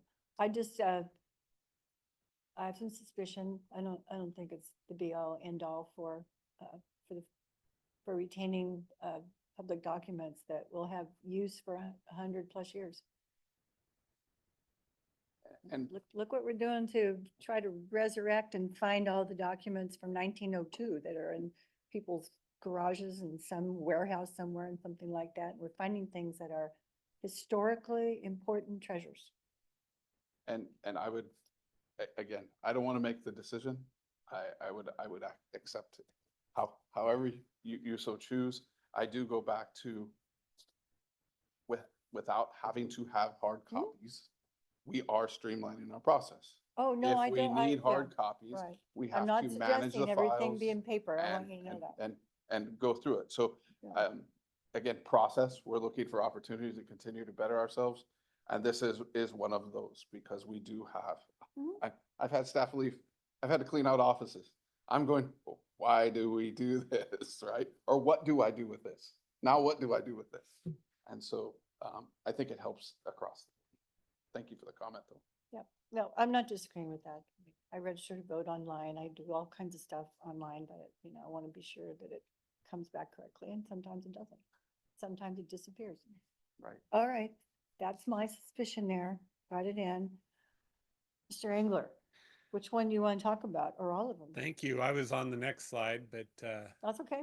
so for the pipelines, conduits, utility lines, I just want to make sure I 100% agree with pressurized gas, pressurized petroleum lines can cause a lot of damage, but I want to make sure that we don't lump irrigation pipes into here. If a farmer has an irrigation pipe through a levee, currently it's considered a pipeline carrying fluid under pressure. So I want to make sure that we clarify the difference between these dangerous pipelines and the normal farmer that's got a pipeline through a levee. Thank you. Noted. The water irrigation line doesn't explode. It just fails. Okay. Okay. And so this is an additional, so we have multiple sections that say the same thing. So this is just a redundant clause. There's just multiple sections within the code that say the same thing. Yeah. And so I think this leads me to the next steps would be to, incorporate the input from this workshop on what we have for the OAL package, combined any newly proposed minor changes with the 22 rulemaking package and submit this combined information to OAL to continue our process of updating Title 23 for the board's regulations. So that concludes. So that's a request. We That's will the not act request. upon today, but since this has been hanging out since February 2022, and these things are now known, I think putting it forward so we can have discussion soon would be appropriate, or action as well, board members. You want to go forward with it? You want to wait another 4 years? Okay. I didn't think it would really take another 4 years. Okay, yeah, that'd be great. So that's why you also sent us agenda item 10A from the February 2022 meeting. Yeah, it was, I didn't want to leave it hanging and have any confusion with these minor edits because it is out there and we are working toward it. And so I was trying to, here it is, but there's more to come. Okay. Action. Good. Anything that does minor changes and anything that clarifies, anything that gives flexibility, I think the board on board. Remember, Grego said yes, because she's supposed to. Okay, are we complete with board items? I mean, a big woo, thank you. You gave us a lot of homework to do, not without a whole lot of time. I just want to say, these PowerPoints are very helpful, and when you wait for the board meeting or 6 o'clock on Thursday night before a board meeting, it's really hard to do the background to get it. Anyway, we can move that forward for information to the board, I think would be. I know you're trying. I know you have lots to do. Mr. Dolan, if anybody wants to comment on what we just. Thank you. Our attorney reminded me, I've asked each time if anyone wishes to comment. I have. I didn't do it at summation. So thank you for that. He's always saying, I need to ask if there's public comment. I did for A, B, C. So now I'm going to do it for D, which doesn't exist. Anybody else want to say something on these items before I proceed to public comment for things that are not on the agenda? I see no hands up, and I see nobody away from the audience, except for 2 people. Okay. Thank you. Keep us on track. It's something I believe in. All right. That takes care of board items. Our remaining item is public comment. And I have 2 who wish to make public comment. This is always on our agenda. These are items within our jurisdiction, but for which are not on the agenda, and we don't take action. So I'm going to call forward Mr. Spalding. And then Ms. Knistrom. Ms. Turner. Well, thank you. I wasn't Good quite. afternoon. Good afternoon. I was going to say good morning, but it's afternoon. And if I'd gone to a meeting like this before I got my degree, I might have majored in civil engineering. I might have majored in hydraulics and hydrology instead of transportation. So I don't know if that's a good thing or a bad thing. But anyway, have a happy Friday. I'll be short so that, you can change into your shorts and flowered shirts within the next hour or so. But thanks again for giving me the time to talk about the upcoming erosion control projects on the American River. I just wanted to follow up on the questions that Brenda Gustin asked at the last meeting. She mentioned that Colonel Honduras stated in his June 28th letter to us that USACE's response to the comments submitted during the SEIR-SEIS would be made available upon approval of the final SEIS, and that after the final SEIS and record of decision, the Sacramento District would hold another public engagement. And then we've heard from the board that the public discussion and comments will occur before the final EIR-EIS is considered and acted upon by your board. So we're just trying to clarify which will come first, the Central Valley Flood Protection Board workshop and hearing, or the USACE final EIR-EIS. And I can always put that in an email to Mr. Leaf. As an aside, we've been circulating a petition on the levees and at events on the river like the Great American Triathlon. We're close to having our first 1,000 signatures. The majority of the people we speak with have received no information about the work in Campus Commons that has been completed or the work east of Howe Avenue that is proposed. Everyone wonders what's happening. The community outreach on these projects has been deplorable. Nevertheless, the petition closes with, "We insist that the Army Corps of Engineers work with local, state, and federal officials and the public to reassess their proposals and methods and achieve a balance for flood protection that does not destroy hundreds of trees and degrade the wild and scenic American River for generations." Now, I know it came up this today from Board Member Grigo. Time is money, and these projects have been a long time in the making, and they're trying to get them through. But in this case, the time wasn't taken at the beginning to include the public, so that it's taking more time now and maybe costing more money to get these projects done. Now, in the long run, we think it's worth it because we can get the project done right, and that's what really counts. But I was hoping that maybe next time, as a non-federal sponsor on on these projects, you folks can nudge the Corps to have a more inclusive public participation, communication, community engagement process at the beginning of their projects and not as we're getting near the end. Thanks very much. Your comment is received.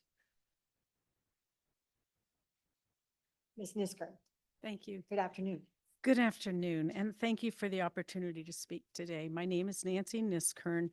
I live in the area of District 3. Recently, Rich Desmond, a Sacramento County supervisor who represents District 3, in his bulletin of August 5th, 2024, he included the portion, he lives on the portion of the American River that's being affected by the Corps, and he recently included this statement regarding the flood protection plan in his bulletin of August 5th. "It is well understood that vegetation removal is required where erosion protection measures are constructed." And I don't agree with this statement, and I made a statement to the board this week. My neighbor also, Brenda, who has included that message to the board, she points out that requesting USACE to clarify which trees and areas of riparian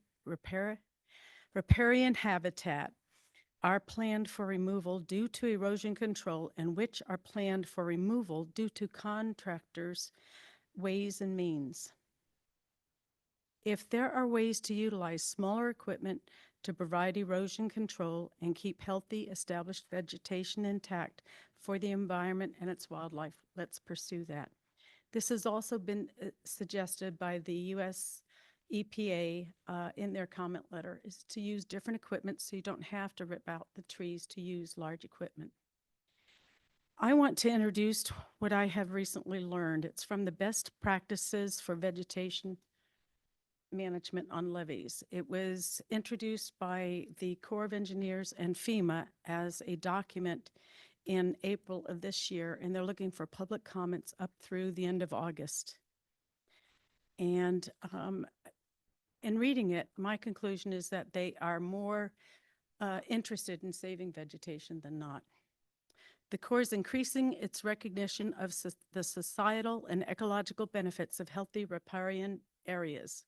They now look at vegetation as being advantageous. And this is a quote: "Performance and risk assessments have shown that the right mix of well-established native vegetarian can help reduce soil erodibility, both physically and chemically. Dense interwoven root systems can physically stabilize riverbanks or slopes. Secretions from roots and organic matter increase soil cohesion. It is true that the Corps has worked on this project for a long time, and some of their analysis and practices are now outdated." And this is the cover of the document. It's 28 pages long, and I was really surprised. It is published by the Corps and FEMA. Thank you for your time.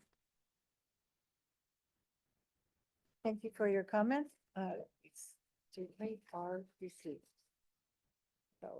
Okay. Anyone else want to give a comment to the board on something that's not on the agenda but is within our jurisdiction? Mr. Engler's not going to talk. Any hands up? Anything else from my board members, staff? Meeting adjourned.